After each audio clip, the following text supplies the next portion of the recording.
कहानी शुरू होती है वोंग हान से, जो एक फूड डिलीवरी गाय है और जो कि सिटी की सड़कों पर अपनी रेड मोटरसाइकिल तेजी से दौड़ा रहा होता है। अचानक उसका फोन बजता है और वो कॉल उठाता है। दूसरी तरफ से एक अनजान लड़की की आवाज आती है जो कहती है कि वो प्रेग्नेंट है और ये बच्चा उसका है। वो इस बारे में उससे बात करना चाहती है, लेकिन डिलीवरीज में बिजी वोंग हान इसको एक स्कैम कॉल समझकर अनसुना कर देता है। वो उससे कहता है कि उसके पास टाइम नहीं है और गुस्से में फोन काट देता है। इसके बाद वो फिर से ट्रैफिक के बीच से तेजी से निकल जाता है। जल्दी वोंग हान अपने XX फूड डिलीवरी सेंटर पहुंचता है, जहां उसके को-वर्कर्स बाहर खड़े गॉसिप कर रहे होते हैं। मुंह में सिगरेट दबाए वो अपने एक मोटे को-वर्कर से पूछता है कि वो क्या बड़बड़ा रहा है। वो दोस्त बताता है कि शहर की सबसे प्रेस्टिजियस सू फैमिली की बेटी शहर के सबसे अमीर आदमी के बेटे से शादी कर रही है। ये टॉपिक वोंग हान के लिए बिल्कुल बेकार था। फिर वो दोस्त अपने फोन में उस खूबसूरत लड़की की फोटो दिखाता है और कंप्लेन करता है कि ऐसी परफेक्ट लड़की का उस अमीर बाप के बेटे से शादी करना बिल्कुल वेस्ट है, जिसे वो एक बदसूरत और निकम्मा आदमी कहता है। जैसे ही वोंग हान उस फोटो पर नजर डालता है, वो शॉक हो जाता है क्योंकि वो चेहरा उसे जाना पहचाना लगता है। उसका दोस्त तुरंत फोन वापस खींच लेता है और वोंग हान की मेमोरी क्लियर हो जाती है। दोस्त उससे पूछता है कि क्या उसे भी लगता है कि इतनी अच्छी लड़की ऐसे बेकार आदमी के लिए बर्बाद हो रही है, लेकिन वोंग हान उस लड़की को पहचान चुका था। ये वही नशे में धुत लड़की थी जिसने एक बार उसे सीड्यूस करने की कोशिश की थी। तभी उसके दिमाग की बत्ती जलती है। ये वही लड़की है जिसने उसे थोड़ी देर पहले कॉल किया था।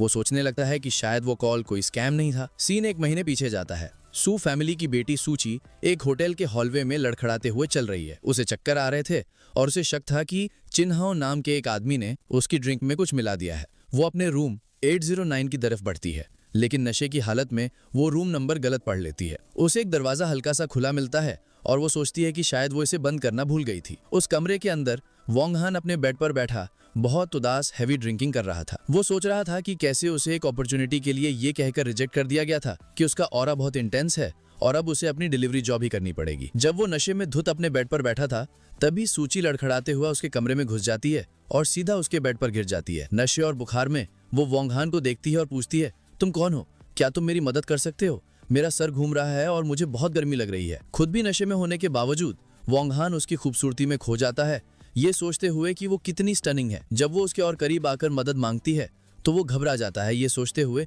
कि क्या ये कोई सपना है। वो अपनी मुट्ठियां बंद कर लेता है और उसके पास शराब की एक बोतल गिरी हुई थी। इस इंटेंस सिचुएशन से बाहर निकलते हुए सीन वापस प्रेजेंट में आता है। वोंग हान इन्हीं यादों में खोया अपने दोस्त के फोन में सूची की फोटो को घूर रहा था। उसका मोटा दोस्त फैटी नोटिस करता है कि हान कहीं खोया हुआ है और उसका नाम पुकारता है। फैटी उसका मजाक उड़ाना शुरू कर देता है, सबको याद दिलाते हुए कि कैसे हान हमेशा बड़ी बड़ी कहानियां बनाता है, जैसे कि वो एक इंटरनेशनल मूवी स्टार के साथ सोया था। वो ताना मारते हुए पूछता है कि क्या अब हान ये दावा करेगा कि उसने सू फैमिली की बेटी के साथ भी कुछ किया है। बाकी को-वर्कर्स भी हंसने लगते हैं और उसकी पुरानी कहानियों को याद करते हैं, जैसे कि वो एक इंटरनेशनल आर्म्स डीलर था या बीजिंग की एक एलीट फैमिली का टॉप डॉग था। लेकिन वोंग हान शांत रहता है। वो एक सिगरेट जलाता है और उनसे कहता है, तुम लोग नहीं समझोगे, और फिर एक रहस्यमय अंदाज में कहता है, मेरी असलियत सबकी आंखों के ठीक सामने है। जैसे ही एक दोस्त उसके दावे को खारिज करने वाला होता है, उनकी बातें रुक जाती हैं। एक रेड कलर की चमचमाती हुई लग्जरी स्पोर्ट्स कार उनके डिलीवरी सेंटर के सामने आकर रुकती है, जिसे देखकर सभी ड्राइवर्स हैरान रह जाते हैं। ड्राइवर की सीट का दरवाजा खुलता है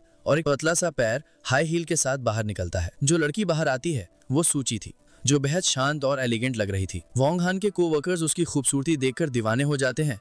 उनकी आंखें दिल बन जाती हैं और वो उसे टोटल नॉकआउट कहते हैं। जब वो उनकी तरफ बढ़ती है तो एक आदमी उसे फोटो से पहचान लेता है। उन्हें झटका लगता है कि सू फैमिली की वारिस उनके सामने खड़ी है और वो समझ नहीं पाते कि वो उनके इस मामूली से डिलीवरी सेंटर पर क्या कर रही है। सूची वोंग हान के पास आती है, जो कैजुअली स्ट्रेच कर रहा था, और पूछती है, तुम मेरे कॉल्स क्यों नहीं उठा रहे हो? उसके को-वर्कर्स जो अभी उसका मजाक उड़ा रहे थे बिल्कुल सुन पड़ जाते हैं।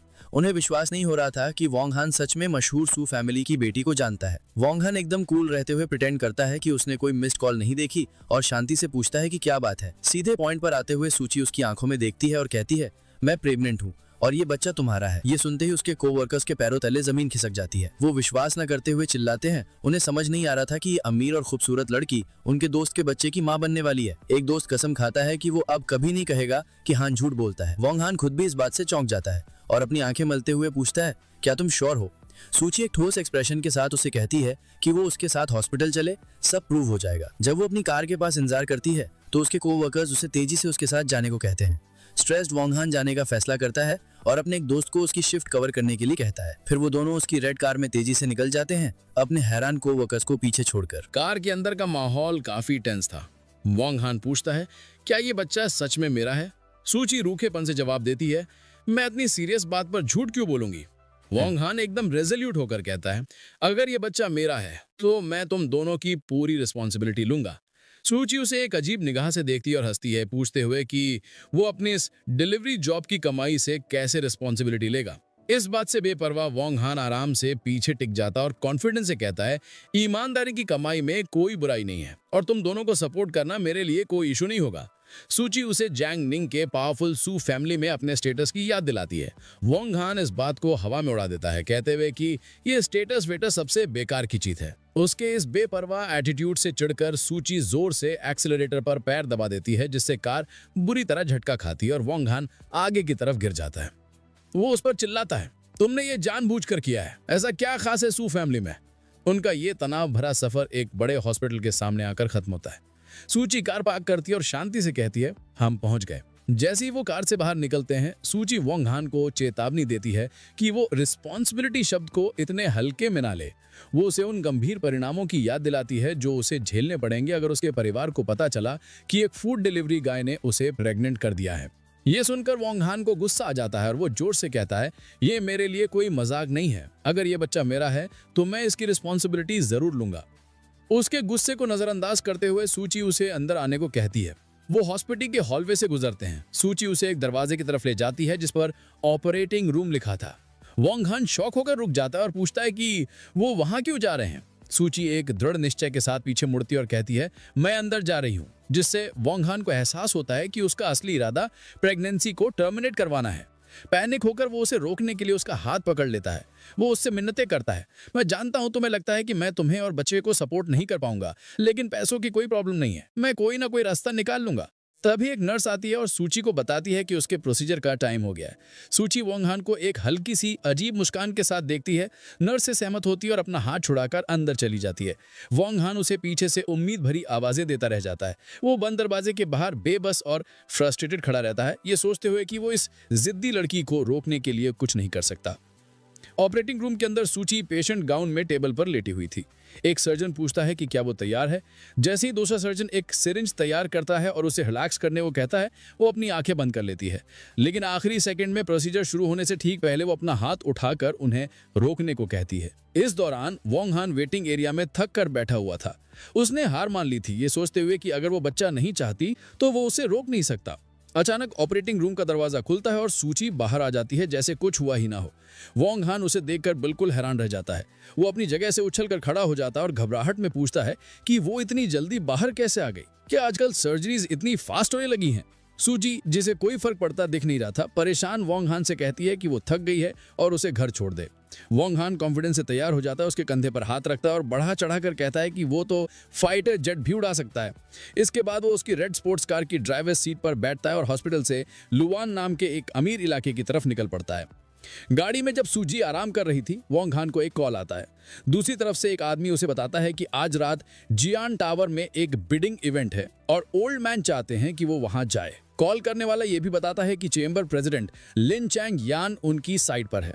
वोंग हान शांति से इन इंस्ट्रक्शंस को सुनता है, जिससे उसकी लाइफ की एक पावरफुल और मिस्टीरियस साइड का इशारा मिलता है जिसके बारे में सूची को कुछ नहीं पता था। जल्द ही वो सू फैमिली के एस्टेट के एक बड़े से घर के सामने पहुंच जाते हैं।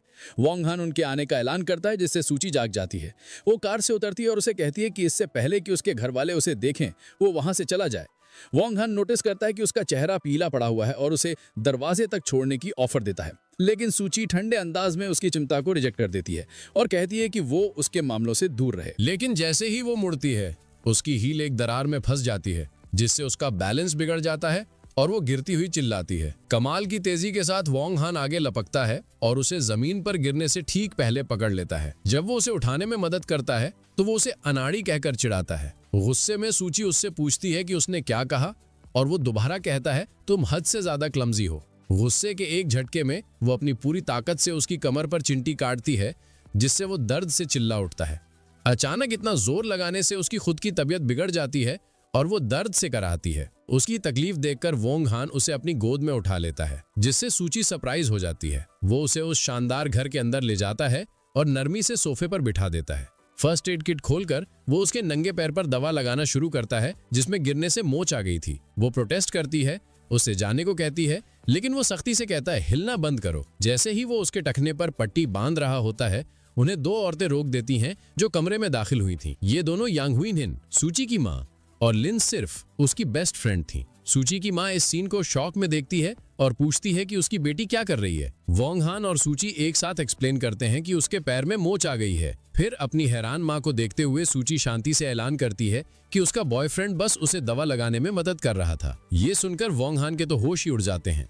उसकी माँ यांग हुई मिन और भी ज्यादा शॉक हो जाती है।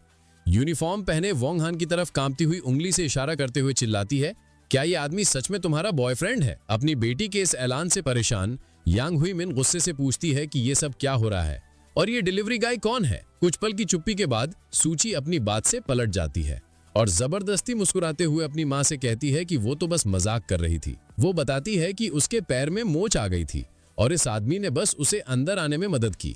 उसकी माँ, जो अब थोड़ा राहत महसूस कर रही थी, सूची से कहती है कि उसने उसे डरा दिया था, उसे याद दिलाते हुए कि वो प्रेस्टिजियस चिन फैमिली में शादी करने जा रही है और कोई भी गलती नहीं कर सकती। वोंग हान, जो अब तक चुप था, माँ के साफ दिखते तुच्छपन से ऑफेंड हो जाता है और पूछता है, एक डिलीवरी गाय होने में क्या बुराई है?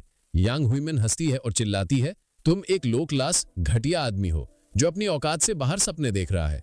सपने देखते रहो। उसकी इस बेइज्जती से वोंग हान के चेहरे पर गुस्से का भाव आ जाता है। इससे पहले कि मामला और बिगड़े, सूची बीच में आती है। वो शांति से वोंग हान को कहती है कि अब वो जा सकता है और उसकी मदद के लिए उसे शुक्रिया कहती है। वह छोटा सा हम कहता है और मुड़कर चला जाता है। जब वो जा रहा होता है, सूची की बेस्ट फ्रेंड लिन शुए उसे एक सोचों में डूबे हुए एक्सप्रेशन से देखती है। उसके जाने के बाद यांग हुई मिन लिन शुए से कहती है कि वो सूची को उसके कमरे में ले जाए। गुस्से में वो किसी को ऑर्डर देती है कि जहां वो गंदा डिलीवरी गाय खड़ा था वहां फ्लोर साफ किया जाए। बाद में उसके बेडरूम में लिन शुए सूची को बेड पर बैठने में मदद करती है और तुरंत उस आदमी के साथ उसके असली रिश्ते के बारे में पूछती है। सूची शुरुआत में दावा करती है कि उनके बीच कुछ नहीं है, लेकिन लिन शुए उसकी बात नहीं मानती, कहते हुए कि वो उसे बेवकूफ नहीं बना सकती क्योंकि जिस तरह से सूची उसे देख रही थी वो कुछ नहीं तो बिल्कुल नहीं था। अपनी दोस्त की समझदारी के सामने हार मानकर सूची सच उगल देती है।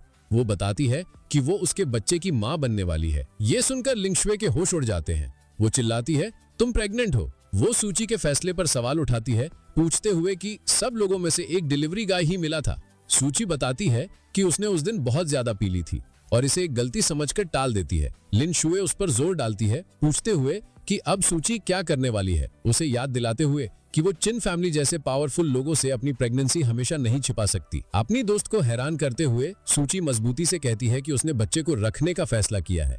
लिन शुए को लगता है कि उसकी दोस्त पागल हो गई है। वो उसे समझाने की कोशिश करती है, बताते हुए कि उसने उस आदमी वोंग हान से बात की है और उसने पूरी रिस्पॉन्सिबिलिटी लेने का वादा किया है। लेकिन लिन शुए को इस पर विश्वास नहीं होता। वो सूची पर चिल्लाती है, होश में आओ, तुम सू फैमिली की बेटी हो। वो वोंग हान को एक मामूली डिलीवरी गाय कहकर डिसमिस कर देती है जो उसके लायक नहीं है और चेतावनी देती है कि अगर चिन फैमिली को पता चला तो अंजाम बहुत बुरा होगा। इस लेक्चर से थक कर सूची अपना हाथ उठाकर उसे रोक देती है और कहती है कि वो सब संभाल लेगी।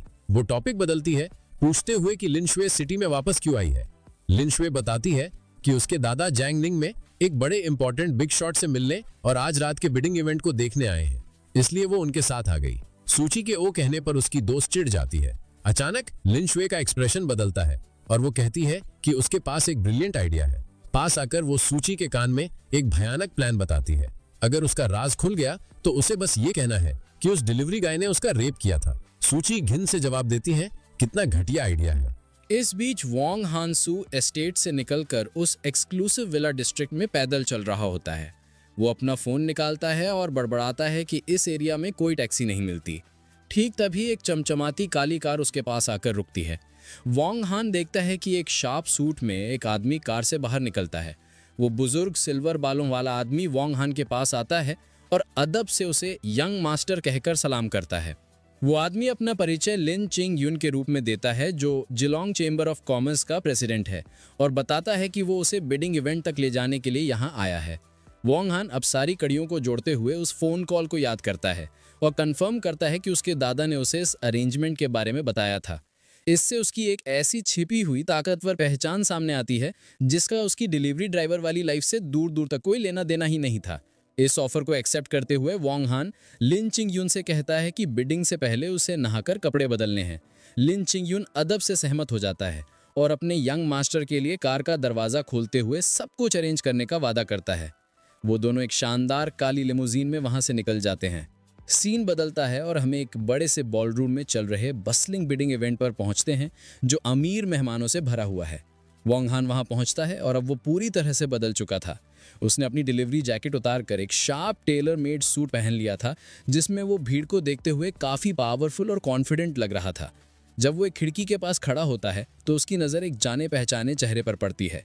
ये सूची की बेस्ट फ्रेंड लिंगस्यू थी जो एक शानदार सफ़ेद इवनिंग गाउन में थी। वो तुच्छपन से उसके पास आती है और पूछती है, एक डिलीवरी गाय इतने एक्सक्लूसिव इवेंट में क्या कर रहा है। इससे पहले कि वो जवाब दे पाता वो खुद ही एक नतीजे पर पहुंच जाती है और इल्ज़ाम लगाते हुए पूछती है, क्या तुम यहाँ पार्ट टाइम जॉब कर रहे हो। इससे पहले कि वोंगलान उसे सही कर पाता वो उसका हाथ पकड़ती है और ज़ोर से उसे एक तरफ खींचती है, ये कहते हुए कि उसे बात करनी है। एक कोने में ले जाकर वो उसे कन्फ्रंट करती है और कहती है, सूची मेरी बेस्ट फ्रेंड है और वो तुम्हारी वजह से प्रेग्नेंट है। वो उसे गुस्से में चेतावनी देती है कि अगर बच्चा पैदा होने पर उसने पूरी रिस्पॉन्सिबिलिटी नहीं ली तो वो उसका जीना हराम कर देगी। ये सुनकर वोंग हान बिल्कुल शॉक हो जाता है। वो उससे कहता है, मुझे लगा सूची ने हॉस्पिटल में बच्चा गिरा दिया था। लिंगस्वे गुस्से में उसे बताती है कि वो गलत है और सूची ने बच्चे को रखने का फैसला किया है। ये नई जानकारी वोंग हान को हिला कर रख देती है और वो विश्वास न करते हुए सूची का नाम पुकारता है। उसे एहसास होता है कि इसका मतलब वो सर्जरी के लिए नहीं गई थी। लिंगस्यू उसकी हिचकिचाहट को ये समझकर कि वो अपनी जिम्मेदारी से भाग सकता है अपनी धमकी दोहराती है, अगर तुमने पीछे हटने की कोशिश की तो तुम बहुत पछताओगे। अपनी बात पर जोर देने के लिए वो अपनी स्टिलेटो हील को उसके जूते पर जोर से रगड़ती है जिससे वो दर्द से चिल्ला उठता है और वो एक अजीब सी संतुष्टि के साथ वहां से चली जाती है। जैसे ही लिंगस्यू जाती है बॉल रूम में एक अनाउंसर की आवाज़ गूंजती है जो मेहमानों को बताता है कि बिडिंग शुरू होने वाली है। वोंग हान जो अभी तक इसी सोच में था कि सूची ने बच्चा रख लिया है अब एक नई अर्जेंसी महसूस करता है। उसे विश्वास नहीं हो रहा था और वो फैसला करता है कि वो अपना काम जल्दी से खत्म करके उसे ढूंढने जाएगा। ठीक तभी एक बिजनेस सूट में एक औरत उसके पास आती है और अदब से उसे यंग मास्टर कहकर सलाम करती है। वो अपना परिचय लिू यूए उसकी नई असिस्टेंट के रूप में देती है जिसे चेयरमैन लिन चिंग यून ने असाइन किया था। उसे देखते हुए वोंग हान कहता है, अब चलने का टाइम हो गया है। वो दोनों एक पावरफुल प्रेजेंस के साथ मेन इवेंट एरिया की तरफ बढ़ते हैं। जैसे ही वो अपनी जगह लेते हैं एक मोटा भड़कीले कपड़े पहना हुआ आदमी आगे की तरफ आता है। वो बड़े गर्व से वहां मौजूद लोगों को ऐलान करता है कि आज का main bid new district project चिन फैमिली के नाम होने वाला है। अपनी मूंछ पर ताव देते हुए वो सबको चेतावनी देता है कि या तो उन्हें इज्जत दो या अंजाम भुगतने के लिए तैयार रहो। ये अहंकारी आदमी चिन ले था, चिन फैमिली का सबसे बड़ा यंग मास्टर। वोंग हान अपनी असिस्टेंट से पूछता है कि ये आदमी कौन है। लिू यूए बताती है कि वो चिन फैमिली से हैं जो जांगनिंग के सबसे अमीर परिवारों में से एक है और इस प्रोजेक्ट के लिए उनके सबसे बड़े राइवल हैं। एक तुच्छ भरी नज़र से वो सवाल करता है, ऐसा आदमी मुझसे कम्पीट करेगा। लिू यूए आगे बताती है कि चिन फैमिली इस प्रोजेक्ट को जीतकर सू फैमिली के साथ अपने शादी के अलायंस को यूज़ करके किसी मुश्किल से निकलना चाहते हैं। सू फैमिली का नाम सुनते ही वोंग हान के दिमाग की बत्ती जल जाती है। उसे अपने कोवर्कर की बात याद आती है कि कैसे मिस सू की शादी एक बेकार अमीरजादे से हो रही है। उसे एहसास होता है कि ये अहंकारी आदमी चिन ले वही है जिससे सूची की शादी होने वाली है। एक गंभीर चेहरे के साथ अब उसे पूरी तस्वीर साफ दिख रही थी। सूची की सगाई, उसके परिवार की परेशानियां और ये बिडिंग वॉर सब आपस में जुड़ा हुआ था। ऑक्शनियर मेन आइटम लॉर्ड 053 को प्रेजेंट करता है जो न्यू डिस्ट्रिक्ट से जुड़ा था। बिना हिचकिचाए चिनले अपना पैडल उठाता है और 5 बिलियन से बोली शुरू करता है। भीड़ में हैरानी की सरसराहट फैल जाती है। सब समझ जाते हैं कि चिन फैमिली इस प्रोजेक्ट को जीतने के लिए कुछ भी करेगी। वो आपस में फुसफुसाते हैं कि चिन और सू फैमिली की होने वाली शादी के बाद कोई भी उन्हें चैलेंज करने की हिम्मत नहीं करेगा। जैसे ही नीलामी तय हुई लग रही थी, वोंग हान ने शांति से अपना बिडिंग पैडल उठाया और 600 मिलियन की बोली लगा दी। पूरा कमरा सन्नाटे में आ गया और फिर वहां एकदम से खुसुर फुसुर शुरू हो गई। मेहमान सोचने लगे कि आखिर ये हिम्मत वाला आदमी है कौन। शायद कोई बाहर का है जो चिन फैमिली के खिलाफ जाने की जरूरत कर रहा है। उन्हें लग रहा था कि ये प्रोजेक्ट तो चिन्स के लिए पक्का था और वो इस बात को ऐसे ही नहीं जाने देंगे। दूसरी तरफ चिनले का घमंडी चेहरा गायब हो गया और उसकी जगह शुद्ध गुस्से ने ले ली। उसने अपनी मुट्ठी इतनी कस के भींची कि उसके नकल्स सफेद पड़ गए। उसने गुस्से से वोंग हान को घूरा और चिल्लाकर पूछा, तुम होते कौन हो? मौत को बुलावा दे रहे हो क्या? और इस तरह उनके बीच तकरार शुरू हो गई। चिन ले के गुस्से का सामना करते हुए भी वोंग हैन बिल्कुल शांत रहा। उसने आराम से इशारा किया, हम एक ऑक्शन में है, यहां सबसे ऊंची बोली लगाने वाला जीतता है, कोई प्रॉब्लम है क्या? चिन ले, जिसका चेहरा गुस्से से बिगड़ गया था, पलटकर बोला, तुमने सुना नहीं मैंने क्या कहा? यह प्रोजेक्ट चिन फैमिली को चाहिए। पूरे कॉन्फिडेंस के साथ वोंग हैन ने जवाब दिया, मैंने बिल्कुल आराम से सुना, लेकिन इससे मेरा क्या लेना देना? आसपास के मेहमान शॉक में थे, आपस में बात कर रहे थे कि आखिर ये रहस्यमयी आदमी है कौन जो ताकतवर चिन फैमिली को चैलेंज करने की हिम्मत कर रहा है। अपनी बेइज्जती से तल मिलाया हुआ चिन ले अपना पैडल उठाता है और 700 मिलियन की बोली लगाता है। बिना एक पल गवाए वोंग हैन 800 मिलियन बोल देता है। बिडिंग की ये जंग चलती रहती है और माहौल में टेंशन बढ़ता जाता है। चिन ले अपने लोगों के साथ वोंग हैन के पास आता है। उसके चेहरे के सामने आकर वो चिल्लाता है, जैंगनिंग सिटी में चिन फैमिली ही कानून है। वो आखिरी उम्मीद भरी कोशिश करते हुए 900 मिलियन की बोली लगाता है और वोंग हैन को चैलेंज करता है, अगर मरने का शौक है तो बोली लगाते रहो। वोंग हैन बस हंस देता है, जैसे उसे बड़ा मजा आ रहा हो, और कैजुअली 1 बिलियन की बोली अनाउंस कर देता है। सबके सामने इस तरह बेइज्जत होकर चिन ले आखिरकार अपना आपा खो बैठता है। वो चिल्लाता है, तू पिटना चाह रहा है, और वोंग हैन के चेहरे पर एक जोरदार घूंसा मारने की कोशिश करता है। लेकिन वोंग हैन की फुर्ती का कोई जवाब नहीं था। वो आसानी से उस अनाड़ी हमले से बच जाता है और एक ही झटके में चिन ले के चेहरे पर एक पावरफुल पंच जड़ देता है। चिन ले दर्द से चिल्लाता हुआ दूर जा गिरता है।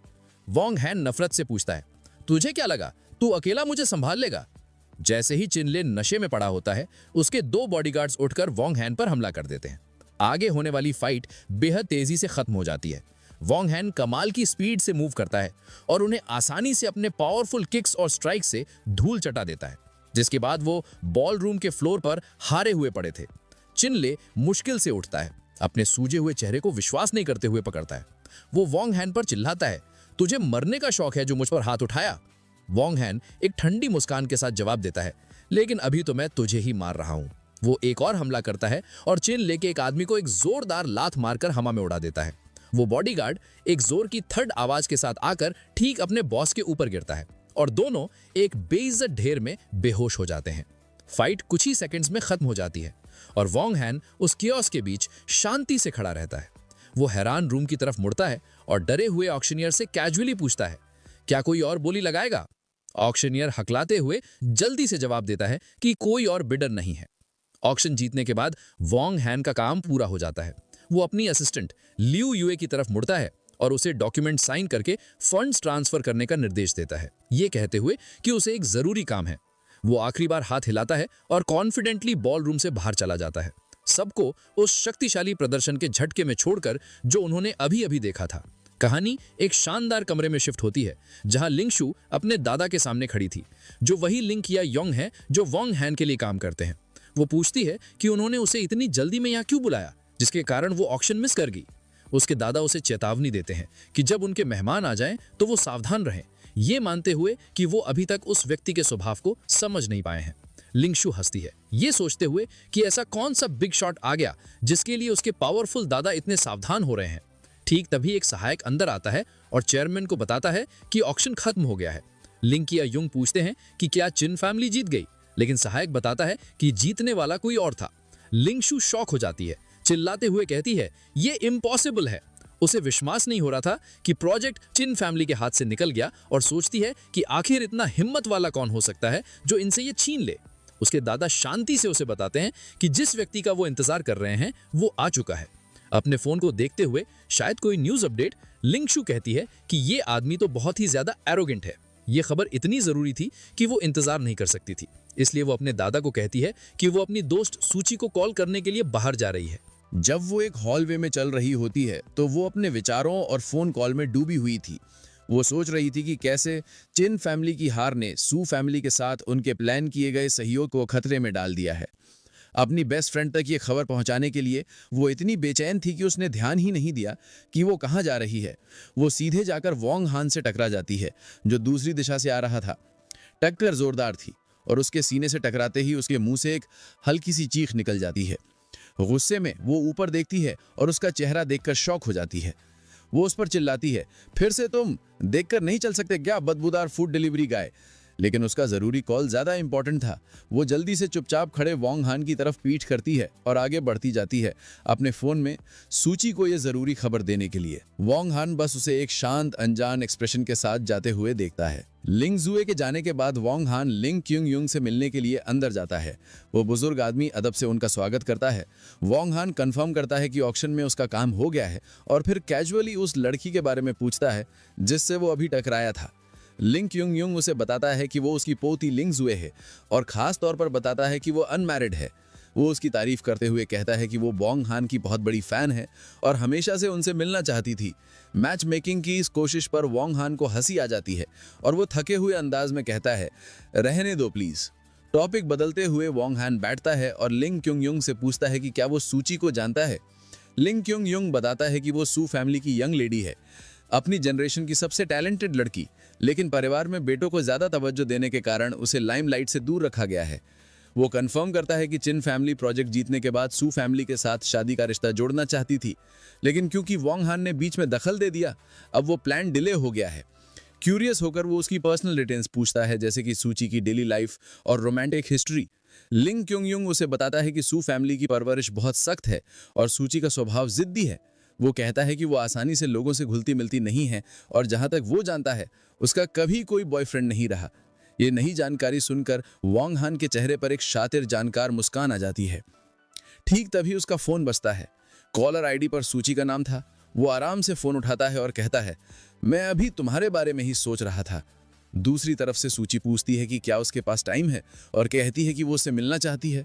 वोंग हान तुरंत हाँ कर देता है और उसकी लोकेशन पूछता है। अब उसका जरूरी काम साफ था। वोंग हान उठने के लिए खड़ा होता है। वो लिंग क्युंग युंग को बताता है कि वो जा रहा है और वो ओल्ड मैन को रिपोर्ट कर सकता है। जब वोंग हान बाहर जा रहा होता है, लिंग क्युंग युंग अपनी पोती को प्रमोट करने की एक आखिरी कोशिश करता है, बताते हुए कि उसने लंदन की रॉयल अकेडमी से ग्रेजुएशन की है। ठीक वोंग हान की तरह बिना कोई इंटरेस्ट दिखाए वो उसे टाल देता है। इस बारे में अगली बार बात करेंगे। सीन सिटी को देखते हुए एक पार्क में शिफ्ट होता है, जहां सूची एक बेंच पर अकेले बैठी कुछ सोच रही थी। कुछ देर बाद वोंग हान अपनी रेड मोटरसाइकिल पर वहां पहुंचता है, अब वापस अपने शार्प सूट में। वो उसके पास जाकर बैठ जाता है। उसके कंधे पर हाथ रखते हुए वो सीधे मुद्दे पर आता है। वो उससे कहता है कि वो बच्चे के बारे में चिंता ना करे और वो दोनों को सपोर्ट करेगा। फिर वो एक पक्का ऑफर देता है, अगर तुम शादी करना चाहती हो तो हम जब चाहें जाकर रजिस्टर कर सकते हैं। इस तरह वो अपनी जिम्मेदारी का वादा पूरा करता है। उसके इस कॉन्फिडेंट वादे के बावजूद सूची अभी भी संदेह में थी। एक फीकी मुस्कान के साथ वो उसकी ऐसी कमिटमेंट पूरी करने की क्षमता पर सवाल उठाती है। बेफिक्र होकर वो दूर देखता है और पूछता है, मैं क्या अफोर्ड नहीं कर सकता? अपनी बात साबित करने के लिए सूची अपनी कलाई उठाती है, उसे अपनी महंगी घड़ी दिखाती है और पूछती है कि क्या वो उसकी कीमत जानता है। हैरानी भरी महारत के साथ वोंग हान घड़ी को सही पहचानता है। ये पाशा डे कार्टियर है 42 mm 18 के रोज गोल्ड मॉडल और उसकी सही कीमत बताता है 3,52,000। उसके इस डिटेल ज्ञान से सूची साफ तौर पर शॉक हो जाती है। वो उस पर जोर डालती है, पूछती है कि एक डिलीवरी गाय के तौर पर वो एक साल में कितना कमाता है और उसे सिर्फ ये एक चीज खरीदने के लिए कितने साल काम करना पड़ेगा। वोंग हान उसे तसल्ली देता है कि वो पैसे की चिंता ना करे और बच्चे को पैदा करने के लिए उसे हिम्मत देता है। वो कॉन्फिडेंस से कहता है कि वो उसे या बच्चे को किसी भी मटेरियल चीज की कमी नहीं होने देगा। यहाँ तक कि ये दावा भी करता है कि उनका खर्च उठाना कोई प्रॉब्लम नहीं होगी। सूची उसकी इस बड़ी बात पर आंखें घुमाते हुए सूखे अंदाज में पूछती है, अगर तुम शेखी ना बगाड़ो तो मर जाओगे क्या? उनकी बातचीत तब रुक जाती है जब सूची का फोन बजता है। वो फोन उठाती है और दूसरी तरफ से उसकी माँ की घबराई हुई आवाज आती है। उसकी माँ उससे जल्दी घर आने को कहती है, उसे बताते हुए कि चिन्हाओ घर पर उनका इंतजार कर रहा है शादी के बारे में बात करने के लिए। सूची शांति से हाँ में जवाब देती है। वोंग हान की तरफ मुड़कर वो उसे घर छोड़ने के लिए कहती है। एक प्यारी सी मुस्कान के साथ वो कहता है, ये तो मेरी खुशकिस्मती होगी। वो उसे मोटरसाइकिल पर बैठने में मदद करता है और वो दोनों तेजी से निकल जाते हैं। सफर के दौरान सूची वोंग हान की पीठ से टिक जाती है और उसके चेहरे पर एक हल्की सुकून भरी मुस्कान आ जाती है जब वो अपनी आंखें बंद करती है, जैसे कि वो काफी संतुष्ट हो। जल्द ही वो सू फैमिली की एस्टेट पर वापस पहुंच जाते हैं। वोंग हान उसे सामने के दरवाजे तक छोड़ता है और जैसे ही वो अंदर आते हैं, सूची अपनी माँ को आवाज लगाती है कि वो घर आ गई है। उसकी माँ यांग हुई तुरंत गुस्से में सामने आती है और अपनी बेटी को इतनी देर तक बाहर रहने के लिए डांटती है, उसे बताते हुए कि चिन हाउ कब से इंतजार कर रहा है। बैकग्राउंड में सूट पहने एक मोटा सा आदमी सोफे पर बैठा हुआ था। सुईची बस इतना कहती है कि वो वॉक पर गई थी। तब उसकी माँ की नज़र उसके पीछे खड़े वोंग हान पर पड़ती है और वो नफरत से पूछती है कि वो किसी को साथ क्यों ले आई, उसे याद दिलाते हुए कि चिन हाओ के साथ उसकी शादी नज़दीक है। सोफे पर बैठा आदमी खड़ा होता है और सुईची को ग्रीट करता है, कंफर्म करते हुए कि वो शादी के मामलों पर चर्चा करने आया था। वो एक चालाक मुस्कान देता है और अपना परिचय चिन हाओ, चिन फैमिली के दूसरे यंग मास्टर के रूप में देता है। अपने मंगेतर चिन हाओ का सामना करते हुए सुईची उनकी शादी को रोकने की कोशिश करती है। वो उससे कहती है कि क्योंकि चिन फैमिली नए डिस्ट्रिक्ट प्रोजेक्ट की बोली हार गई है, उनके परिवार का प्लान किया गया सहयोग अभी तक फाइनल नहीं हुआ है और इसलिए उनकी शादी भी टाल देनी चाहिए। लेकिन चिन हाओ बोली हारने को एक छोटी सी बात कहकर टाल देता है। एक शैतानी मुस्कान के साथ वो जोर देता है कि उन्हें पहले शादी कर लेनी चाहिए और बाकी सब कुछ बाद में नेगोशिएट हो सकता है। उसके विचार उसके असली इरादे जाहिर करते हैं। वो पहले उसे बिस्तर पर ले जाना चाहता है और फिर बाद में फैसला करेगा कि क्या उसे उसके परिवार को जरूरी पैसे देने हैं या नहीं। सुईची की माँ यांग हुएमिन बेबस होकर सिचुएशन को संभालने की कोशिश करती है। वो अपनी बेटी से मिन्नतें करती है, उसे याद दिलाते हुए कि चिन हाओ ने वादा किया है कि जैसे ही वो शादी करेंगे वो सू फैमिली की मदद के लिए 1 बिलियन देगा। लेकिन सुईची तेजी से उसकी बात काट देती है और कुछ मत कहना। एक अटल निश्चय के साथ वो ऐलान करती है कि वो उससे शादी नहीं करेगी। उसके इनकार से उसकी माँ और चिन हाओ दोनों हैरान रह जाते हैं। एक हिम्मत भरा कदम उठाते हुए सुईची वोंग हान के पास जाती है, उसका हाथ पकड़ती है और ऐलान करती है कि वो न सिर्फ चिन हाओ से शादी नहीं करेगी बल्कि वो वोंग हान के बच्चे की माँ भी बनने वाली है। उसकी माँ डग से चीख पड़ती है, अपनी बेटी को पकड़ती और पूछती है, क्या तुम समझ रही हो तुम क्या कह रही हो?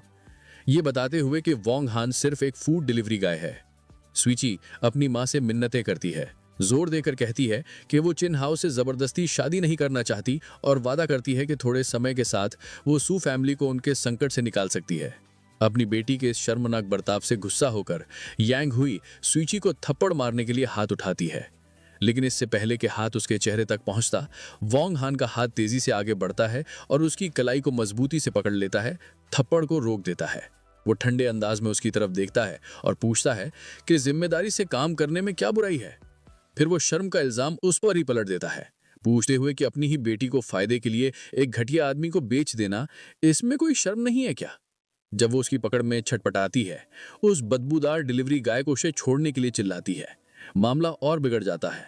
चिन हाओ जो अब तक ये ड्रामा देख रहा था, आखिरकार फट पड़ता है। वो सुईची पर इल्जाम लगाते हुए उंगली उठाता है। उसका चेहरा गुस्से से बिगड़ जाता है और उसे बेशर्म कहता है। वो कहता है कि उसने कभी नहीं सोचा था कि वो इतनी घटिया होगी। वो गुस्से में कहता है कि कैसे उसने एक डिलीवरी गाय को अपने साथ सोने दिया और फिर अपना सारा गुस्सा वोंग हान पर निकालता है, उसे मारने की कसम खाते हुए। सुईची बस पास में खड़ी हैरान और डर से सहमी रह जाती है। इससे पहले कि चिन हाओ कुछ कर पाता, वोंग हान बिजली की तेजी से आगे बढ़ता है। वो चिन हाओ के चेहरे पर एक जोरदार थप्पड़ मारता है, जिससे वो लड़खड़ाता हुआ पीछे जाकर जमीन पर गिर जाता है। फिर वोंग हान हैरान सुईची को अपने पीछे सुरक्षा के लिए खींच लेता है। वो गिरे हुए चिन हाओ को घूरता है और ऐलान करता है कि वो मेरे बच्चे की मां बनने वाली है, इसका मतलब वो मेरी औरत है। तुझे उस पर हाथ उठाने की हिम्मत किसने दी? जमीन पर गिड़गिड़ाते हुए चिन हाओ विश्वास ना करते हुए चिल्लाता है कि वोंग हान ने उस पर हाथ उठाने की हिम्मत कैसे की। उसका गुस्सा उबाल मार रहा था। वो पास की टेबल से एक भारी एशट्रे उठाता है और उस जोड़े पर हमला करता है, चिल्लाते हुए, मैं तुम दोनों को मार डालूंगा। एक शांत तसल्ली भरी मुस्कान के साथ वोंग हान सुईची से कहता है कि वो उसके पीछे खड़ी रहे और वो घबराहट में हाँ कह देती है। जैसे ही चिन हाओ एशट्रे घुमाते हुए आगे बढ़ता है, वोंग हान आसानी से हमले से बच जाता है। एक ही झटके में वो चिन हाओ के जबड़े पर एक तबाहकुन घूसा मारता है, जिससे वो पीछे की तरफ उड़ता हुआ गिर जाता है और एशट्रे उसके हाथ से छूट जाती है। जब चिन हाओ नशे में पड़ा होता है, वोंग हान उसके ऊपर खड़ा होता है और ऐलान करता है, तेरी हिम्मत कैसे हुई मेरी औरत को हाथ लगाने की? अभी बात खत्म नहीं हुई थी। वोंग हान उस पिटे हुए आदमी के ऊपर बैठ जाता है, उसे कॉलर से पकड़ता है और कहता है, आज मैं तुझे सबक सिखाऊंगा। वो चिन हाओ के चेहरे पर लगातार कई ब्रूटल घूंसे बरसाता है, उसके शिकार की दर्द भरी चीखों और मदद के लिए गिड़गिड़ाने को नजरअंदाज करते हुए। जैसे ही वो एक और वार के लिए अपनी मुट्ठी उठाता है, सूची उसे रुकने के लिए आवाज देती है। ठीक उसी पल एक शक्तिशाली आवाज गूंजती है, किसने इतनी गुस्ताखी करने की हिम्मत की? एक प्रभावशाली लोगों का ग्रुप अंदर दाखिल होता है, जिनका नेतृत्व एक बुजुर्ग प्रतिष्ठित आदमी कर रहा था, जिसकी लंबी सफेद दाढ़ी थी और हाथ में एक छड़ी थी। सूची उस आदमी को शौक और डर से देखती है और उसे दादा कहकर पुकारती है। परिवार के मुखिया के आने से सब जम जाते हैं। सूची के दादा परिवार के दूसरे सदस्यों के साथ सीन का जायजा लेते हैं। चिन्हाओ जमीन पर पिटा हुआ, सूची एक अनजान आदमी के साथ और उसकी मां शौक में। उस बुजुर्ग आदमी का चेहरा गंभीर था। जब उसने ऐलान किया कि उसने सब कुछ सुन लिया है, वो अपनी तेज नजर अपनी पोती पर घुमाता है और अपनी छड़ी जमीन पर पटकते हुए पूछता है, क्या ये सच है कि तुम इस डिलीवरी गाय के बच्चे की मां बनने वाली हो? धीमी हारी हुई आवाज में सूची कंफर्म करती है कि ये सच है। ये इकरार सू परिवार में पैनिक फैला देता है। वो चिल्लाते हैं कि ये सिचुएशन बिल्कुल बर्दाश्त के बाहर है और वो शक्तिशाली चिन परिवार को नाराज नहीं कर सकते। उसके दादा, जिनका चेहरा गुस्से से लाल हो गया था, गरजते हैं कि इसका एक ही समाधान है, बच्चे को तुरंत गिरा दिया जाए। लेकिन चिन्हाओ मुश्किल से उठता है और असहमति जताता है। वो चिल्लाता है कि अगर वो बच्चा गिरा भी दे तो उसकी जैसी गंदी औरत कभी उसके परिवार के घर में कदम नहीं रखेगी। ये सुनते ही सू परिवार के होश उड़ जाते हैं। सिचुएशन का बोझ बहुत ज्यादा हो जाता है। वो रोने लगते हैं कि सब कुछ खत्म हो गया, एक दूसरे पर सूची को बिगाड़ने का इल्जाम लगाते हुए और अफसोस करते हुए कि अब सू परिवार बर्बाद हो गया है। सूची उनके इल्जामों के बीच शांति से खड़ी रहती है। उसका चेहरा दुख से भरा हुआ था। आखिरकार वो भी फट पड़ती है। उन सब से बहस बंद करने को कहती है। भावनात्मक और शारीरिक तनाव उस पर हावी हो जाता है और वो दर्द से चिल्लाती है, अपने सर को पकड़ती है जब उसे चक्कर आने लगते हैं। इससे पहले कि वो गिर पाती, वोंग हान उसे संभालने के लिए वहां होता है। वो उसे स्थिर रखता है और तसल्ली देता है, डरो मत, मैं तुम्हें यहां से ले जाऊंगा। जैसे ही वो उसे अपनी गोद में उठाता है, उसके परिवार वाले उसके माँ बाप सहित आगे बढ़ते हैं। उस बदबूदार डिलीवरी गाय को उसे छोड़ने को कहते हैं और उसकी टांगे तोड़ने की धमकी देते हैं। वोंग हान उन्हें पूरी नफरत से देखता और पूछता है, तुम लोग खुद को इंसान भी कहते हो? बिना एक और शब्द कहे वो मुड़ता है और अब बेहोश सूची को उठाकर घर से बाहर निकलने लगता है। जब उसके माँ बाप उसका रास्ता रोकने की कोशिश करते हैं तो वो आसानी से उन्हें लात मारकर एक तरफ कर देता है, जिससे वो जमीन पर गिर जाते हैं। वो दरवाजे पर रुकता है और हैरान और डरे हुए परिवार की तरफ मुड़ता है। ठंडे अटल निश्चय के साथ वो ऐलान करता है, मैं सूची को अपने साथ ले जा रहा हूं, किसी को कोई प्रॉब्लम है क्या? जिससे वो उसे रोकने में बिल्कुल असमर्थ हो जाते हैं। सूची को बेहोश हालत में अपनी गोद में लिए वोंग हान उसके हैरान परिवार से कहता है कि क्योंकि किसी को कोई आपत्ति नहीं है, वो जा रहा है। वो उसे उस अफरा तफरी भरे सू एस्टेट से अपने मॉडर्न ऊंचे अपार्टमेंट में ले जाता है। अंदर वो धीरे से अभी भी बेहोश सूची को सोफे पर लिटाता है। ऐसा करते हुए एक कार्ड उसके पर्स से फिसलकर जमीन पर गिर जाता है। ये सुनिश्चित करने के बाद कि वो आराम कर रही है, वोंग हान को वो कार्ड दिखता है और वो उसे उठा लेता है। वो उसे देखता है और हैरान हो जाता है कि आज उसका बर्थडे है। उसे उसके लिए दया महसूस होती है, ये सोचते हुए कि भले ही वो एक अमीर परिवार से है, ऐसा लगता है कि किसी को उसका खास दिन याद नहीं था। उसके सोते हुए रूप को देखते हुए वो ये दिखाने का फैसला करता है कि वो क्या करने में सक्षम है, इस बात को दोहराते हुए कि वो उसकी औरत है। लगभग 20 मिनट बाद सूची को होश आना शुरू होता है। वो धीरे धीरे उठकर बैठती है, अभी भी नींद में और डिसोरिएंटेड, अपनी आंखें मलती हुई सोचती है कि वो कहाँ है। ठीक तभी वोंग हान दूसरे कमरे से बाहर निकलता है, एक एप्रन पहने हुए। वो खाने का एक बोल आगे बढ़ाता है। अब जब तुम जाग गई हो तो तुम्हें भूख लगी होगी। सूची डाइनिंग टेबल की तरफ जाती है जहां वोंग हान ने एक शानदार खाना तैयार किया था, खास उसके लिए। वो अलग अलग डिशेस से आ रही स्वादिष्ट खुशबू से प्रभावित होती है, जिसमें स्टीम डेलिकेसीज, एक फ्रूट और चीज प्लेटर और कई ड्रिंक्स शामिल थे। वोंग हान बढ़ा चढ़ा के कहता है कि उसकी कुकिंग स्किल्स इतनी अच्छी हैं कि दुबई की एक राजकुमारी भी इसका स्वाद चखने के लिए गिड़गिड़ाएगी। उसके इस घमंड पर मुस्कुराते हुए सूची पूछती है, अगर तुम ब्रैग नहीं करोगे तो मर जाओगे क्या? जब वो खाने के लिए बैठते हैं, वोंग हान उससे कहता है कि आज के दिन उसे मरना शब्द बोलने की इजाजत नहीं है, जिससे सूची कंफ्यूज हो जाती है। इससे पहले कि वो पूछ पाती, वो अपना सरप्राइज सामने लाता है। वो एक छोटा सा गुलाबी केक लाता है जिस पर एक जलती हुई मोमबत्ती लगी हुई थी। एक कॉन्फिडेंट मुस्कान के साथ वो इसे हैरान सूची के सामने पेश करता है और उसे हैप्पी बर्थडे विश करता है। पूरी तरह से हैरान सूची अपने मुंह को ढक लेती है और पूछती है, तुम्हें कैसे पता चला कि आज मेरा बर्थडे है? वोंग हान बस स्मगली मुस्कुराता है और पूछता है, तुम्हें नहीं लगता कि मैं काफी अमेजिंग हूं? भावनाओं से अभिभूत होकर सूची कुछ बोल नहीं पाती और उसकी आंख में एक आंसू आ जाता है। ये देखकर वोंग हान उससे मजाक करते हुए कहता है, क्या तुम इतनी इमोशनल हो गई कि आंसू आ गए? रोना ठीक है। फिर वो दावा करता है कि वो तुम्हें अपना कंधा दे सकता है, एक ऐसी चीज जो इंटरनेशनल सुपर मॉडल्स को भी नहीं मिलती। उसके इस अजीब घमंड से टेंशन खत्म हो जाती है और सूची सच में हंस पड़ती है। फिर वो उसे खाना ट्राई करने के लिए कहता है। सूची एक बाइट लेती है और तस्लीम करती है कि टेस्ट वाकई में बहुत अच्छा है। वोंग हान अपने यूजुअल एरोगेंस के साथ जवाब देता है, ऑफ कोर्स। कुछ देर दोनों साइलेंटली खाते हैं। डिनर खत्म होने के बाद वोंग हान सूची को कहता है कि केक का कैंडल बुझाकर एक विश मांगे। सूची आंखें बंद करती है, हाथ जोड़ती है और धीमी आवाज में एक छुपी हुई दुआ मांगती है। मोमेंट के गुजर जाने के बाद वोंग हैन सीरियस टोन में उससे पूछता है, अब तुम्हारे प्लान्स क्या हैं?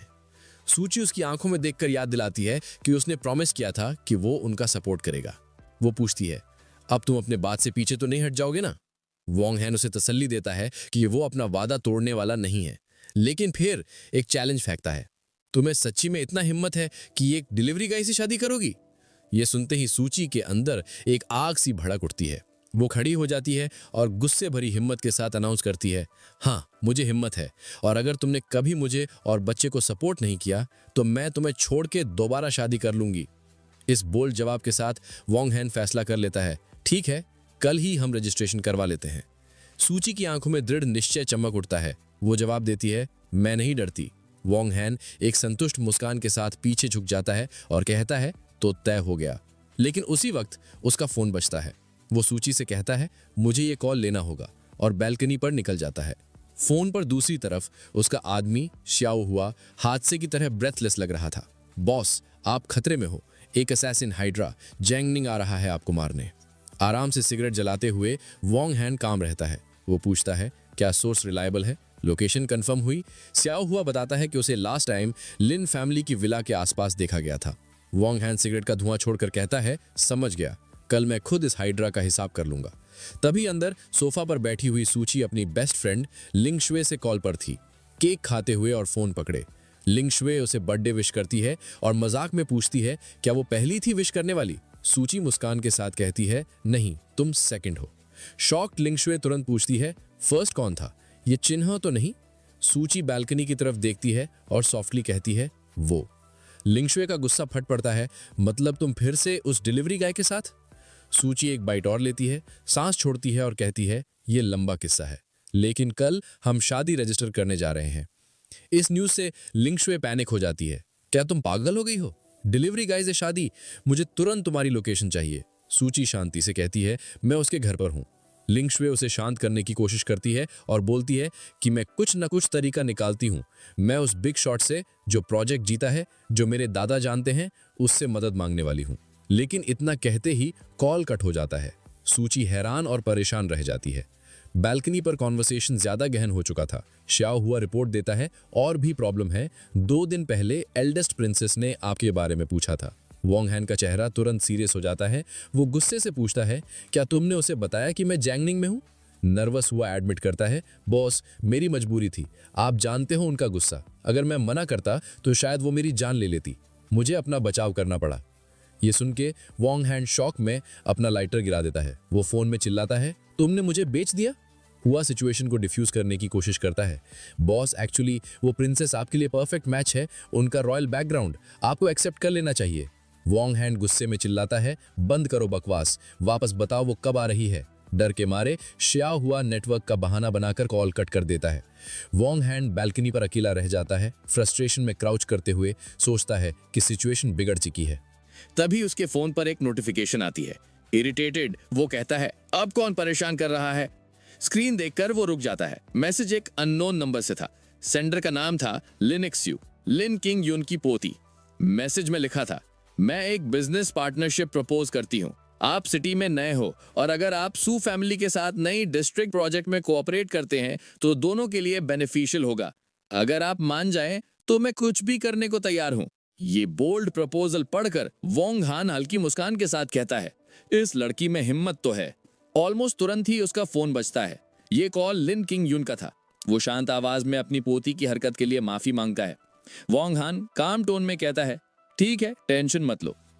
फिर वो अपना डिसीजन सुनाता है, मुझे कल एक स्नाइपर राइफल और 2 बुलेट्स चाहिए, मैं खुद आकर ले जाऊंगा। और सू फैमिली के नए डिस्ट्रिक्ट प्रोजेक्ट का पूरा कंट्रोल सूची को दो। उस फैमिली के किसी और को हाथ लगाने की इजाजत नहीं। बिना एक पल गवाए लिन किंग यून अग्री कर लेता है, यस यंग मास्टर। अंदर जब वोंग हान बालकनी पर बिजी था तब सूची अपने फोन पर एक टेक्स्ट रिसीव करती है। उसकी बेस्ट फ्रेंड लिनिक्स यू ने। मैसेज में लिखा होता है, क्या तुम्हें पता है मैंने उस मिस्टीरियस बिग शॉट को कांटेक्ट किया जो ऑक्शन जीता था। उसने कोऑपरेट करने के लिए हाँ बोल दी है और सबसे बड़ी बात, उसने इंसिस्ट किया कि प्रोजेक्ट तुम्हारी रिस्पॉन्सिबिलिटी में हो। सूची इस मैसेज को पढ़कर स्टन रह जाती है। उसके होंठों पर धीरे धीरे एक मुस्कान उभर आती है, बिना जाने कि उसके बिल्कुल पास बैठा इंसान और कोई नहीं, वही बिग शॉट वोंग हान खुद है। लिनेक्स भी बताती है कि उन्हें कल डिटेल्स डिस्कस करने के लिए मिलना है। इस खबर से खुश होकर वो रिप्लाई करती है कि वो कल उससे मिलेगी।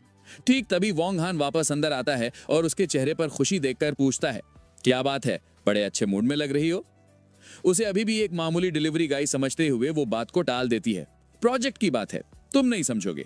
फिर उसे हैरानी होती है कि वोंग हान ने उसे पढ़ते हुए देख लिया और वो उसे चिढ़ाता है, मुझे नहीं पता था कि तुम्हें किताबें पढ़ने की आदत है। वो उसके करीब झुकता है, उनके चेहरे के बीच बस कुछ इंच का फासला था। वो फुसफुसाते हुए कहता है, मेरे बारे में बहुत कुछ है जो तुम नहीं जानती। उसकी इतनी नजदीकी से सूची घबरा जाती है, उसका चेहरा लाल हो जाता है और वो हकलाते हुए पूछती है, ये तुम क्या कर रहे हो? तुमसे शादी के लिए हाँ कहने का मतलब ये नहीं कि तुम कोई मूव करने के बजाय। वोंग हान धीरे से बेड से एक तकिया उठा लेता है। वो उसे कहता है कि अगर तुम थक गई हो तो आराम करो, मैं सोफे पर सो जाऊंगा। जाते जाते वो कैजुअली कहता है, वैसे बेड पर पड़ना प्रेग्नेंट औरतों के लिए अच्छा नहीं होता, जिससे सूची शर्म से लाल हो जाती है और कुछ बोल नहीं पाती। वापस लेटकर वो शर्मिंदा होती है, ये सोचते हुए कि उसे सच में लगा था कि वो कुछ करने वाला है। अगली सुबह होती है। अपार्टमेंट की बालकनी पर वोंग हान एक कठिन वर्कआउट कर रहा था, एक हाथ से हैंडस्टैंड पुशअप्स। पजामे में सूची बाहर आती है और उसे देखती है। मुस्कुराते हुए वो मजाक में पूछती है, क्या तुम टोड स्टाइल की प्रैक्टिस कर रहे हो? वो आराम से नीचे उतरता है और उसे ठीक करता है। इसे ड्रैगन कॉइलिंग हैंड कहते हैं, एक नाम जो उसने कभी नहीं सुना था। वो बताता है कि ये कोई दिखावे वाला मार्शल आर्ट नहीं, बल्कि असलियत में एक किलिंग टेक्निक है और कुछ तेज मूवमेंट्स करके दिखाता है। क्यूरियस होकर सूची पूछती है, एक मामूली डिलीवरी गाय को इतनी खतरनाक चीज सीखने की क्या जरूरत है? वोंग हान रुकता है और उसे देखता है, अपने पिता की दी हुई सीख बताते हुए, मार्शल आर्ट्स का इस्तेमाल झगड़े रोकने और अपने परिवार को बचाने के लिए करो। सूची प्रभावित होती है और मानती है कि उसके पिता के शब्द बहुत समझदारी भरे थे। टॉपिक बदलते हुए वोंग हान कहता है कि उसने नाश्ता बना दिया है और उसके लिए टॉयलेटरीज भी तैयार कर दी हैं। इस बात से खुश होकर वो कहती है, मुझे कभी नहीं लगा था कि तुम जैसा बड़ा सा आदमी इतना थॉटफुल हो सकता है। एक कॉन्फिडेंट मुस्कान के साथ वो जवाब देता है, अभी बहुत कुछ है जो तुमने मेरे बारे में महसूस नहीं किया है। फिर वो कहती है कि खाने के बाद उसे उसके साथ उसके घर चलना होगा। वो कंफ्यूज होकर पूछता है, क्यों? वो बताती है, हमें मेरी हाउस होल्ड रजिस्ट्रेशन बुक चाहिए, वरना हम शादी रजिस्टर नहीं कर सकते। वोंग हान उसे चिढ़ाते हुए पूछता है, क्या तुम सच में मुझ जैसे डिलीवरी गाय से शादी करने के लिए श्योर हो? उकसाने जाने पर सूची को गुस्सा आ जाता है, ये सोचते हुए कि वो पीछे हट रहा है। वो चिल्लाती है, मैं नहीं डरती, जल्दी करो ताकि हम तुरंत शादी रजिस्टर कर सकें। जब वो उसकी मोटरसाइकिल की तरफ जा रहे होते हैं तो सूची एक प्रैक्टिकल सवाल उठाती है, क्या हमें पहले तुम्हारे माता पिता से मिलना चाहिए? वोंग हान इस बात को टाल देता है, कोई जरूरत नहीं, हम बच्चा पैदा होने के बाद इस बारे में बात कर सकते हैं। कंफ्यूज होकर सूची पूछती है, इंतजार क्यों करना है? एक शातिर मुस्कान के साथ वोंग हान बताता है, मुझे डर है कि मेरी फैमिली तुम्हें पसंद नहीं करेगी। जब बच्चा पैदा हो जाएगा तो मेरी फैमिली को मजबूरन इस सिचुएशन को एक्सेप्ट करना पड़ेगा। ये सुनकर सूची अपनी कमर पर हाथ रखती है और ताना मारते हुए पूछती है, तो क्या तुम कहना चाहते हो कि तुम मेरे घर जमाई बन रहे हो? वो उसे ऊपर से नीचे तक देखता है और उसके लुक्स, फिगर और टेम्परामेंट की तारीफ करता है, लेकिन फिर कहता है, पर तुम्हारा फैमिली बैकग्राउंड थोड़ा कम है। ऑफेंड होकर वो पूछती है, तो तुम सोचते हो कि तुम मेरे लिए काफी से ज्यादा अच्छे हो? वोंग हान हंसकर बात को टाल देता है, इतना सीरियसली मत लो, और उसे मोटरसाइकिल पर बैठने को कहता है। वो गुस्से में हफ करके उसके पीछे बैठ जाती है। वो उसे अपनी कमर को कसकर पकड़ने को कहता है और वो तेजी से सड़क पर निकल जाते हैं। लेकिन उन्हें नहीं पता था कि कोई उन पर नजर रख रहा है। एक छिपी हुई जगह से चिन्हाव और उसका एक मस्कुलर साथी उन्हें जाते हुए देखते हैं। वो साथी नफरत से कहता है, उसने एक रात डिलीवरी गाय के साथ गुजारी, और अपने यंग मास्टर से पूछता है कि क्या करना है। गुस्से से भरे चेहरे के साथ चिन्हाव एक बेहद क्रूर आदेश देता है। वो अपने आदमी से कहता है, उस डिलीवरी गाय को मार दो और उस कमीने को मेरे लिए एक होटल में ले आओ। वो साथी अपनी उंगलियां चटकाता है और कहता है कि वो अपने आदमियों को लेकर तुरंत उनका पीछा करेगा। जब वोंग हान और सूची शहर से गुजर रहे होते हैं तो वो अपने रियर व्यू मिरर में देखता है कि एक सफेद वैन उनका पीछा कर रही है। वो समझ जाता है कि उनका पीछा हो रहा है। तेजी से सोचते हुए वो पीछे झुकता है और सूची से कहता है, प्लान में थोड़ा चेंज है, तुम पहले घर जाकर अपना सामान ले आओ, मुझे एक काम है। खतरे से अनजान वो मान जाती है। वोंग हान फिर तेजी से गाड़ी चलाता है, ट्रैफिक के बीच से निकलते हुए अपने पीछा करने वालों को गुमराह करने की कोशिश करता है। अपने प्लान के मुताबिक वोंग हान सूची को एक सेफ हाउस पर छोड़ता है। जब वो सुरक्षित अंदर चली जाती है तो वो अपनी मोटरसाइकिल पर वापस बैठता है और तेजी से निकल जाता है, पीछा करने वालों का ध्यान अपनी तरफ खींचता हुआ। सफेद वैन तुरंत उसका पीछा करती है, एक अमीर इलाके में उसके पीछे पीछे। वोंग हान उन्हें थोड़ी देर तक घुमाता है और फिर एक बड़े मॉडर्न विला के सामने रुक जाता है, एक जानबूझकर चुनी गई जगह। वो अपनी मोटरसाइकिल रोकता है और नीचे उतरता है, जैसे इंतजार कर रहा हो। उसकी नजर विला के सेकंड फ्लोर की बालकनी पर जाती है और वहां छिपे एक स्पाइकी बालों वाले आदमी को देखता है, जिससे कंफर्म हो जाता है कि ये एक एम्बुश है। बालकनी पर खड़ा आदमी समझ जाता है कि वो देखा जा चुका है। बेफिक्र वोंग हान शांति से विला की तरफ बढ़ता है, ये सोचते हुए जब सारे दुश्मन यहीं इकट्ठे हैं तो इन सबको एक साथ निपटाने का वक्त आ गया है। वो शानदार खाली घर में घुसता है और ऊपर जाता है। एक कमरे में एक टेबल पर स्नाइपर राइफल का केस खुला पड़ा था, ठीक वैसा ही जैसा उसने अरेंज किया था। वो सप्रेस्ड राइफल उठाता है, लिन कैन्यून की एफिशिएंसी से प्रभावित होकर, लेकिन अचानक उसकी नजर एक अनएक्सपेक्टेड चीज पर पड़ती है। वो ऊपर देखता है और पास के बेड पर एक नीली ब्रा पड़ी देखता है, जिससे वो कुछ पल के लिए कंफ्यूज हो जाता है। इससे पहले कि वो कुछ समझ पाता, एक औरत तौलिए में लिपटी हुई साथ वाले कमरे से बाहर आती है। ये लिन शुक है, सूची की बेस्ट फ्रेंड, जो अपने कमरे में एक अनजान आदमी को हाई पावर्ड राइफल के साथ देखकर दहशत भरी चीख मारती है। उसे पहचानते ही लिन शुक गुस्से में पूछती है, तुम बदबूदार डिलीवरी गाय मेरे घर में क्या कर रहे हो? उसे याद दिलाते हुए कि वो लिन परिवार के विला में घुसपैठ कर रहा है। लेकिन उनकी बहस बढ़ने से पहले एक रेड लेजर डॉट उसके माथे पर दिखाई देता है। स्नाइपर का लेजर देखते ही वोंग हान तुरंत चिल्लाता है, नीचे झुको। एक पल गंवाए बिना एक गोली खिड़की तोड़ते हुई अंदर आती है। वोंग हान पूरे कमरे में लपकता है, दहशत में कांपती लिंग शुए को टैकल करता है और उसे गोली के रास्ते से ठीक समय पर हटा देता है। वो दोनों बेड पर गिरते हैं और वो उसके नीचे छटपटाती है, चिल्लाते हुए, छोड़ो मुझे कमीने। वो उसे मजबूती से दबाए रखता है। उसका चेहरा गंभीर था और धीरे से चेतावनी देता है, चिल्लाना बंद करो, एक और आवाज निकाली तो मारी जाओगी। अपने पैरों पर खड़ा होकर वोंग हान स्नाइपर राइफल उठा लेता है, जबकि हैरान लिंग शुए पूछती है, ये सब क्या हो रहा है? वो उसे नजरअंदाज करता है, टूटी हुई खिड़की की तरफ जाता है और सामने वाले विला पर निशाना साधता है। वो ताना मारते हुए बड़बड़ाता है, लगता है हाइड्रा के पास दिमाग नहीं है, और एक सटीक गोली चलाता है। गोली आंगन के पार जाती है और अपने निशाने पर लगती है। सामने की बैल्कनी पर एम्बुश लगाए स्नाइपर को मार गिराती है। स्नाइपर तुरंत मारा जाता है, सर में गोली लगने से जमीन पर ढेर हो जाता है। वोंग हान अपना हथियार नीचे करता है, एक कैजुअल सल्यूट के साथ, निराशा से कहते हुए कि हाइड्रा इतनी आसानी से निपट गया। इससे पहले कि वो जश्न मना पाता, घबराई हुई लिंग शुए उसे पकड़ती है, उसके घर में बंदूक होने का एक्सप्लेनेशन मांगती है। लेकिन उसी पल वोंग हान के सेंसेस उसे एक और खतरे का आभास देते हैं। एक दूसरी गोली हवा को चीरती हुई आती है, एक अलग एंगल से एक और खिड़की तोड़ती हुई। कमाल की तेजी से रिएक्ट करते हुए वोंग हान फिर से चिल्लाता है, नीचे झुको, और खुद को उसके ऊपर फेंक देता है, अपनी बॉडी से उसे बचाते हुए। वो दोनों जमीन पर गिरते हैं, जबकि गोली उनके खड़े होने की जगह से तेजी से गुजरकर पीछे की दीवार में जा लगती है। अभी भी लिंग शुए के साथ जमीन पर वोंग हान समझ जाता है कि बाहर और भी हमलावर हैं। तेजी से सोचते हुए वो बेड से उसका एक कपड़ा उठाकर हवा में उछाल देता है, एक धोखा देने के लिए। वो मन ही मन अपने दुश्मनों को गिनता है, असैसिन हाइड्रा, वैन वाले गुंडे और ये नया स्नाइपर। वो गंभीरता से निष्कर्ष निकालता है कि आज उसके पास कई मेहमान हैं जिनसे निपटना है। धोखा काम कर जाता है। जैसे ही दुश्मन स्नाइपर उस हरकत पर गोली चलाता है, वोंग हान अपनी राइफल से निशाना लगाता है, जबकि डरी हुई लिंग शुए उसके पीछे से देख रही थी। वो अपनी दूसरी और आखिरी गोली से जवाब देता है।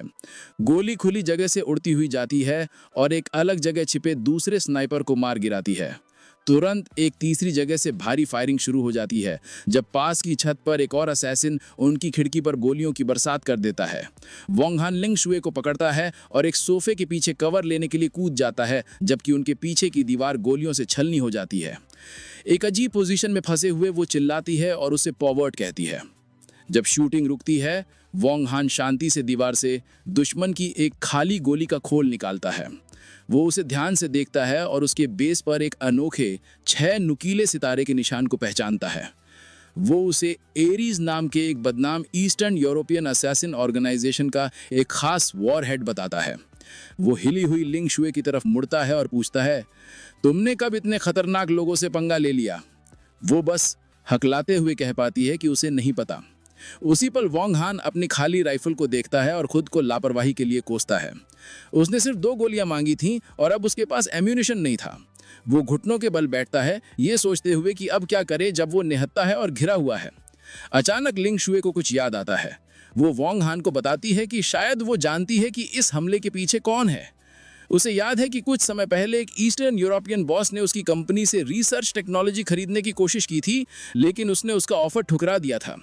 इस खुलासे से प्रोफेशनल असैसिन्स के उसे मारने के पीछे का एक साफ मकसद मिल जाता है। जब गोलियों की बारिश जारी रहती है, वोंग हान की आंखें सिकुड़ जाती हैं। वो तेजी से लिंग शुए का सर नीचे दबाता है, चिल्लाते हुए, ध्यान से। जबकि एक और गोली उनके पास से गुजर जाती है। सोफे के पीछे फंसे हुए वो मलबे के बीच बैठे गोलाबारी रुकने का इंतजार करते हैं। कोई एम्यूनिशन ना होने के कारण वोंग हान को एक नया प्लान चाहिए था। उसकी नजर जमीन पर पड़े टूटे हुए ग्लास के टुकड़ों पर पड़ती है। एक हताश कदम उठाने का फैसला करते हुए वो ग्लास का एक तेज टुकड़ा उठाता है। गोलाबारी में एक पल के आराम का फायदा उठाते हुए वो अपने पैरों पर कूदता है और कमाल की तेजी से उस ग्लास के टुकड़े को एक फेंकने वाले चाकू की तरह आखिरी स्नाइपर की पोजीशन की तरफ फेंक देता है। वो मेकशिफ्ट हथियार अपने निशाने पर लगता है और असैसिन दर्द से चिल्ला उठता है।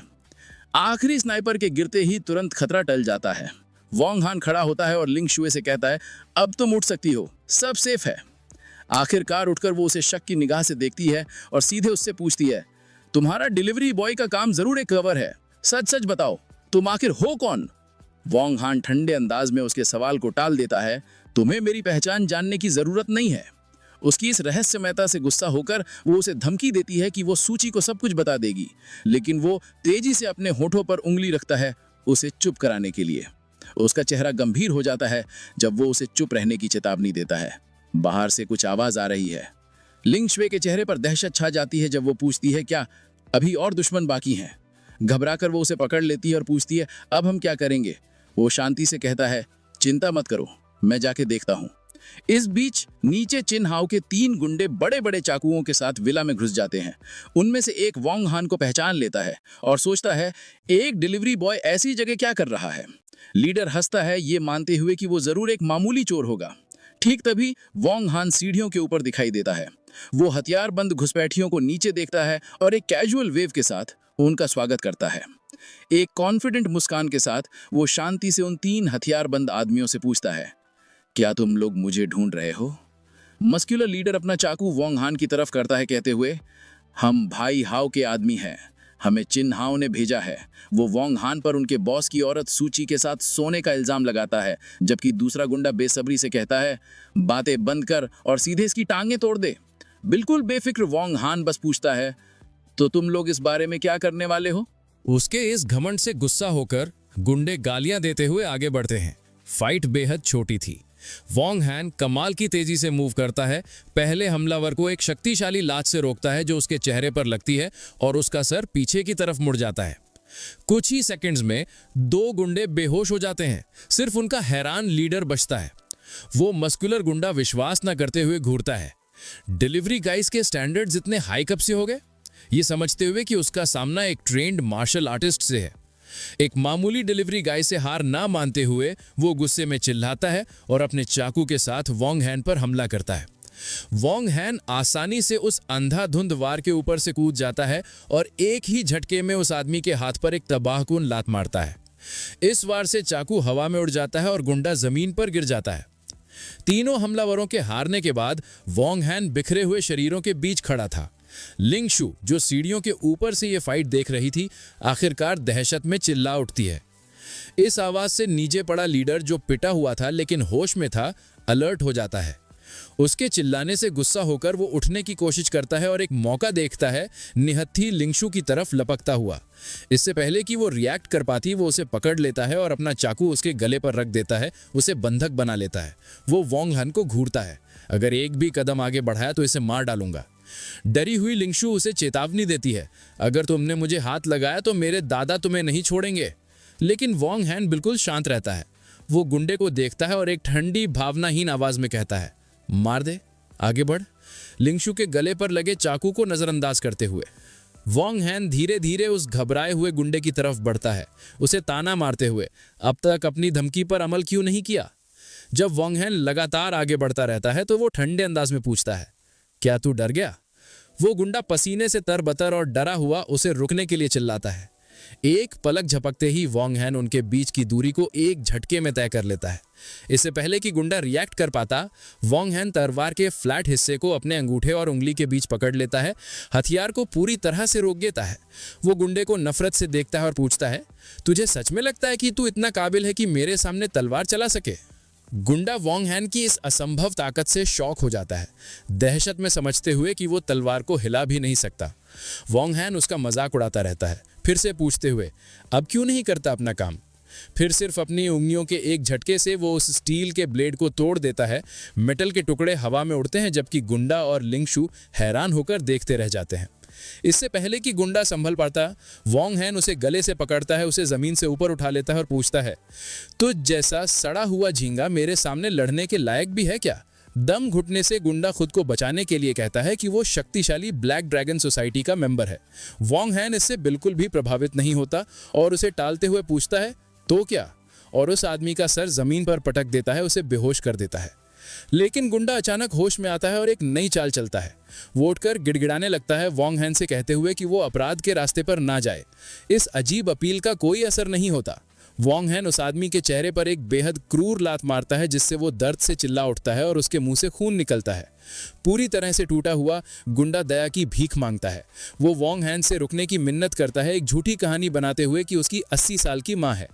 आखिरी उम्मीद भरी कोशिश में वो वोंग हैन को बताता है कि उसके पास एक जरूरी जानकारी है। उसके ऊपर खड़े होकर वोंग हैन उस पिटे हुए गुंडे को उसके आखिरी शब्दों के लिए 3 सेकंड देता है। वो आदमी तेजी से अपनी जरूरी जानकारी बताता है। ब्रदर हाउ चिन हाउ सूची को ढूंढने चले गए हैं और अगर तुम जल्दी नहीं गए तो बहुत देर हो जाएगी। ये खबर वोंग हैन को हिलाकर रख देती है। गुस्से में कि गुंडे ने उसे ये जरूरी जानकारी पहले क्यों नहीं बताई, वो एक आखिरी जोरदार लात मारता है, उसे पूरी तरह से बेहोश कर देता है। ठीक तभी उन्हें दरवाजे पर जोर से खटखटाने की आवाज आती है। बाहर से आवाज आती है, हम पुलिस हैं। ये समझते हुए कि उसे तुरंत निकलना होगा, वोंग हैन लिंगशु से कहता है, मैं सूची को ढूंढने जा रहा हूं, ये सिचुएशन मैं तुम्हारे हवाले कर रहा हूं। वो उसे एक आखिरी इंस्ट्रक्शन देता है, किसी को मत बताना कि मैं यहां था। जब वो भाग के जा रहा होता है तो वो कहती है, जाओ, उसे विश्वास दिलाते हुए कि उसे पता है क्या कहना है। एक पल बाद 2 पुलिस ऑफिसर विला में घुस जाते हैं। लीड ऑफिसर लिंगशु को अपना बैज दिखाता है और पूछता है कि क्या हुआ। जब 2 पुलिस कार बाहर आकर रुक जाती हैं तो वो बताना शुरू करती है कि वो नहा रही थी जब 3 आदमी चाकुओं के साथ अंदर घुस आए। उसके बयान के बाद पुलिस तीनों बेहोश गुंडों को अरेस्ट कर लेती है। एक ऑफिसर अपने कैप्टन को रिपोर्ट करता है कि उन्हें सामने वाले विला में 2 लाशें मिली हैं, वो स्नाइपर्स जिन्हें वोंग हैन ने मारा था, और कि वो मामूली लोग नहीं लग रहे हैं। शॉक होकर कैप्टन अपने आदमियों को सबको और सब कुछ स्टेशन ले जाने का आदेश देता है। इस बीच सूची एक बेडरूम में गुस्से से भरे चिन्हाओं से घिरी हुई थी। वो अपने शैतानी इरादे जाहिर करता है, उसे उस समय की याद दिलाने के बाद जब उसने उसकी ड्रिंक में नशा मिलाया था, और डींग हाँकते हुए कहता है कि अब वो उस पर जबरदस्ती करेगा। डरी हुई सूची उसे बाहर निकलने को कहती है, लेकिन वो और गुस्सा हो जाता है। वो हंसते हुए कहता है, मैंने उस डिलीवरी गाय को मारने के लिए आदमी भेज दिए हैं, और जब वो अपना काम खत्म कर लेंगे तो वो उसके सामने सूची के साथ जबरदस्ती करेगा। आखिरी हमले की तैयारी करते हुए वो कसम खाता है, मैं आज तुम्हारे साथ खेल कर तुम्हें मार डालूंगा। चिन्हाओ छटपटाती हुई सूची को बेड पर दबोच रहा था। वो उससे छोड़ने की गुहार लगाती है, लेकिन वो ताना मारता है, जितना चिल्लाना है चिल्ला लो, क्योंकि कोई तुम्हें बचाने नहीं आएगा।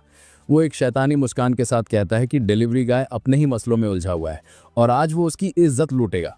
जैसे ही वो झुकता है, एक जोरदार थप्पड़ उसके चेहरे पर पड़ता है, जिससे उसका एक दांत टूटकर हवा में उछल गया। चिन्हाओ लुढ़कता हुआ कमरे के दूसरे कोने में जा गिरा।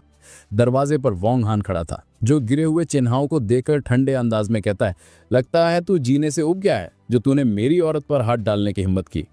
अपने घुटनों के बल उठकर और अपने सूजे हुए चेहरे को पकड़कर चिन्हाओ गुस्से में पूछता है, डिलीवरी गाय, तू जानता है मेरा बाप कौन है? इस बात से बेपरवाह वोंग हान कहता है, तेरा बाप कोई भी हो, उसे तेरे जैसे बेटे की हरकतों की कीमत चुकानी पड़ेगी। गुस्से में चिन्हाओ उठता है और चिल्लाते हुए कहता है, मेरा बाप चिन गैंग है, जैंगनिंग शहर का सबसे अमीर आदमी, उसके खिलाफ जाना मौत को बुलावा देना है। फिर वो हमला करने के लिए आगे बढ़ता है। वोंग हान आसानी से उस अनाड़ी हमले से बच जाता है और एक जोरदार लात मारता है, उसे लूजर कहकर खारिज कर देता है। इस बार से चिन्हाओ उड़ता हुआ एक फर्नीचर से टकराता है और पूरी तरह बेहोश हो जाता है। वोंग हान फिर सहमी हुई सूची की तरफ मुड़ता है और नरमी से कहता है, डरो मत, सब खत्म हो गया है। वो उसे एक सुरक्षात्मक एहसास के साथ गले लगा लेता है, जबकि वो कहती है कि वो कितनी खुश है कि वो आ गया। वो उसे अपने पास रखता है और विश्वास दिलाता है, जब तक मैं तुम्हारे साथ हूं कोई भी तुम्हें दोबारा हाथ लगाने की हिम्मत नहीं करेगा।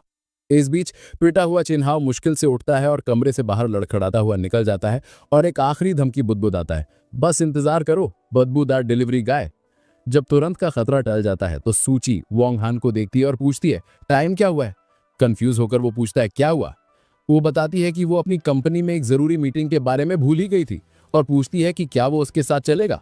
एक गर्मजोशी भरी मुस्कान के साथ वोंग हान बिना हिचकिचाए हाँ कह देता है, मैं तुम्हारे साथ कहीं भी चलूंगा।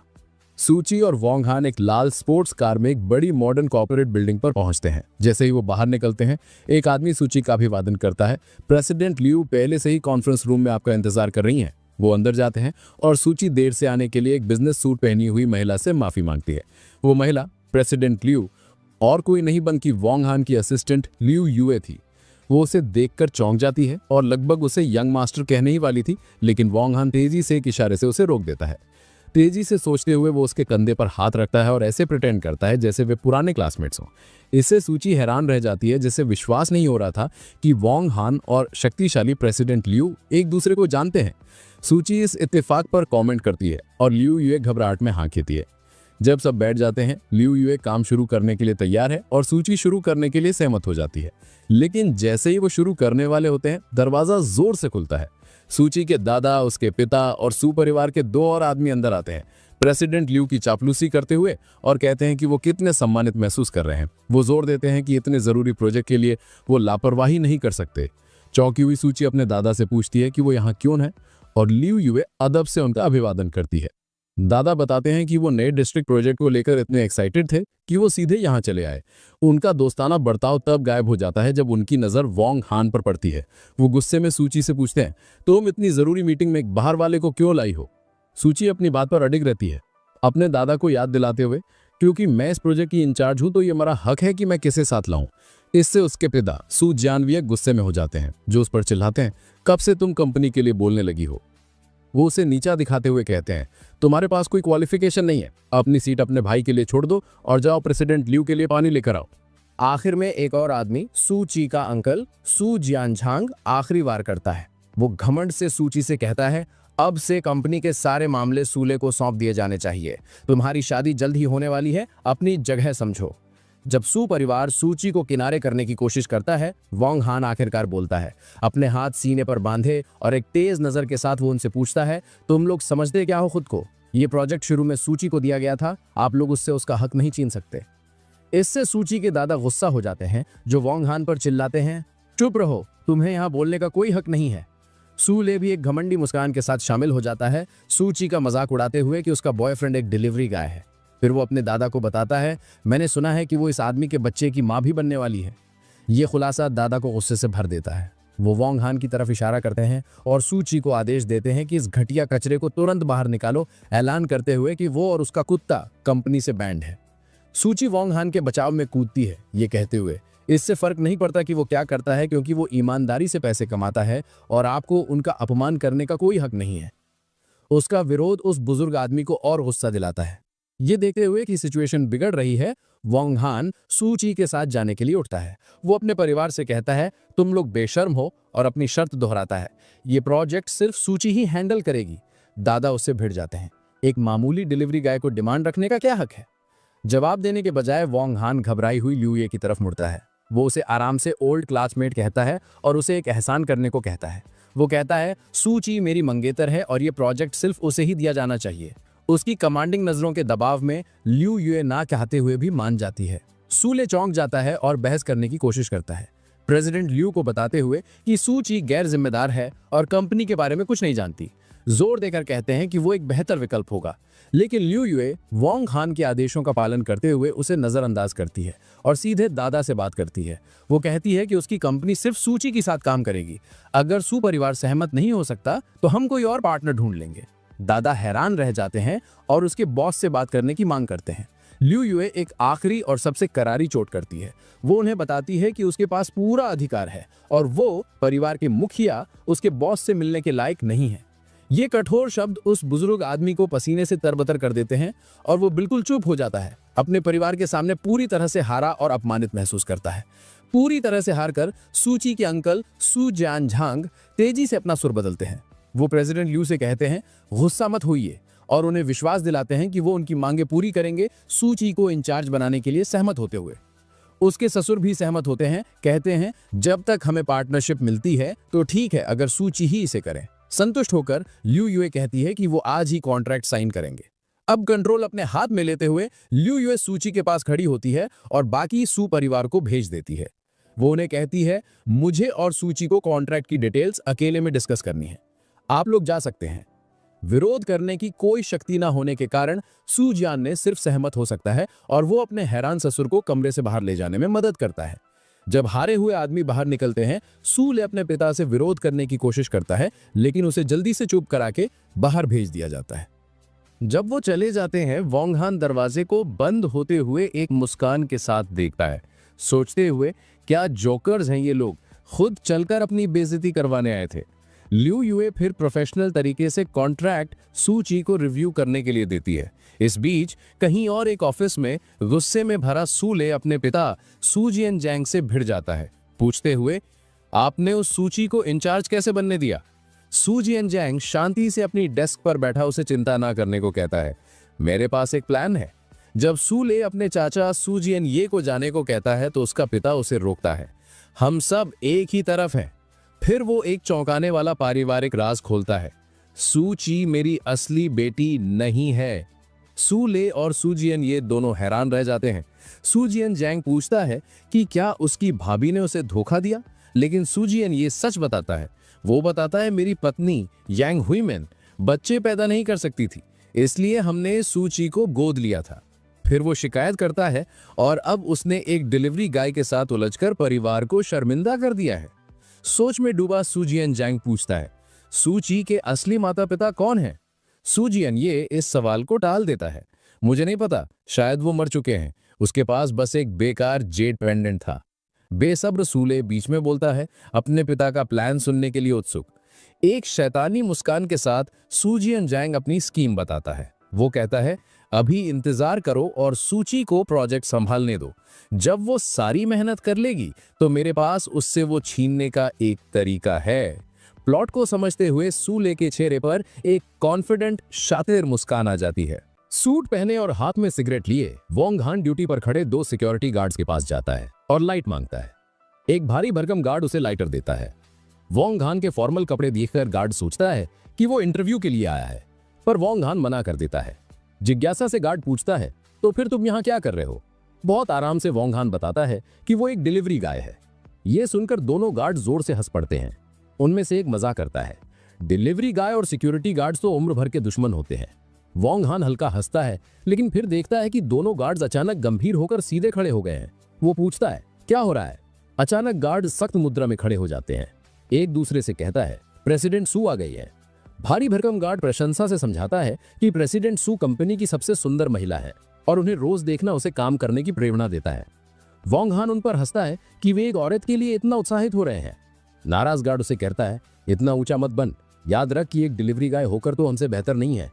उसी समय एक शालीन सूकी वहां आती है। दोनों गार्ड जोश और सम्मान से उन्हें प्रेसिडेंट सू कहकर नमस्ते करते हैं। सूकी उनकी मेहनत को सराहती है और कहती है कि वो अपनी कार लेने जा रही है। जब सूकी अपनी लाल स्पोर्ट्स कार की ओर बढ़ती है तो भारी भरकम गार्ड बहुत खुश होता है और अपने साथी से शेखी मारता है कि प्रेसिडेंट सू ने उससे बात की। वोंग हान ये देखकर पूछता है, क्या इतनी बड़ी प्रतिक्रिया जरूरी है? गार्ड वोंग हान के पास आकर उसके कंधे पर हाथ रखता है और सलाह देता है, डिलीवरी गाय होते हुए भी सपने देखना जरूरी है। तभी सूकी अपनी चमकदार लाल स्पोर्ट्स कार में उनके पास आकर रुकती है। ड्राइवर सीट से वो वोंग हान को देखकर कहती है, अंदर बैठो। वोंग हान एक मुस्कान के साथ गार्ड्स को अलविदा कहता है और उन्हें याद रखने और बाद में मिलने का वादा करता है। फिर वो लग्जरी कार की पैसेंजर सीट में बैठ जाता है। दोनों गार्ड्स बिल्कुल जमे रह जाते हैं। वे हैरानी से देखते रह जाते हैं कि जिस साधारण डिलीवरी गाय पर वे अभी तरस खा रहे थे, वही उनकी खूबसूरत और पहुंच से बाहर बॉस के साथ चला गया। ड्राइव करते समय वोंग हान सूकी के खुश चेहरे को देखकर कहता है, लगता है सब कुछ अच्छा हुआ। सूकी मानती है और बताती है कि ये उसकी दोस्त लिन सूफू की मदद से हुआ, जिसने न्यू डिस्ट्रिक्ट प्रोजेक्ट के पीछे वाले रहस्यमयी बिग बॉस को ढूंढ लिया। वो आगे कहती है कि वो इस इंसान को सामने से धन्यवाद देना चाहती है। मजाक में वोंग हान कहता है, उसे जरूर धन्यवाद देना चाहिए। फिर वो विषय बदलते हुए बताता है कि उसने सिविल अफेयर्स ब्यूरो से बात कर ली है और वे अगली सुबह उनका मैरिज रजिस्टर कर देंगे। सू की शांति से योजना मान लेती है, लेकिन अपनी शर्तें रखती है। वो कहती है कि उसे केवल मैरिज सर्टिफिकेट चाहिए ताकि उनके बच्चे को पिता का नाम मिले और बच्चे के जन्म के बाद वो हर महीने 300 युआन देगी। चौंक कर वोंगहान पूछता है, क्या तुम मुझे पेड कंपेनियन बनाना चाहती हो? सूकी कहती है, तुम जो चाहो सोच सकते हो।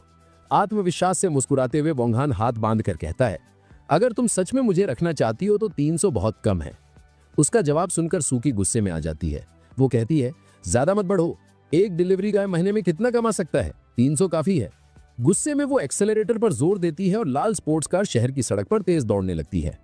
जल्दी ही वे एक महंगे और आधुनिक रेजिडेंशियल कॉम्प्लेक्स के गेट पर पहुंचते हैं।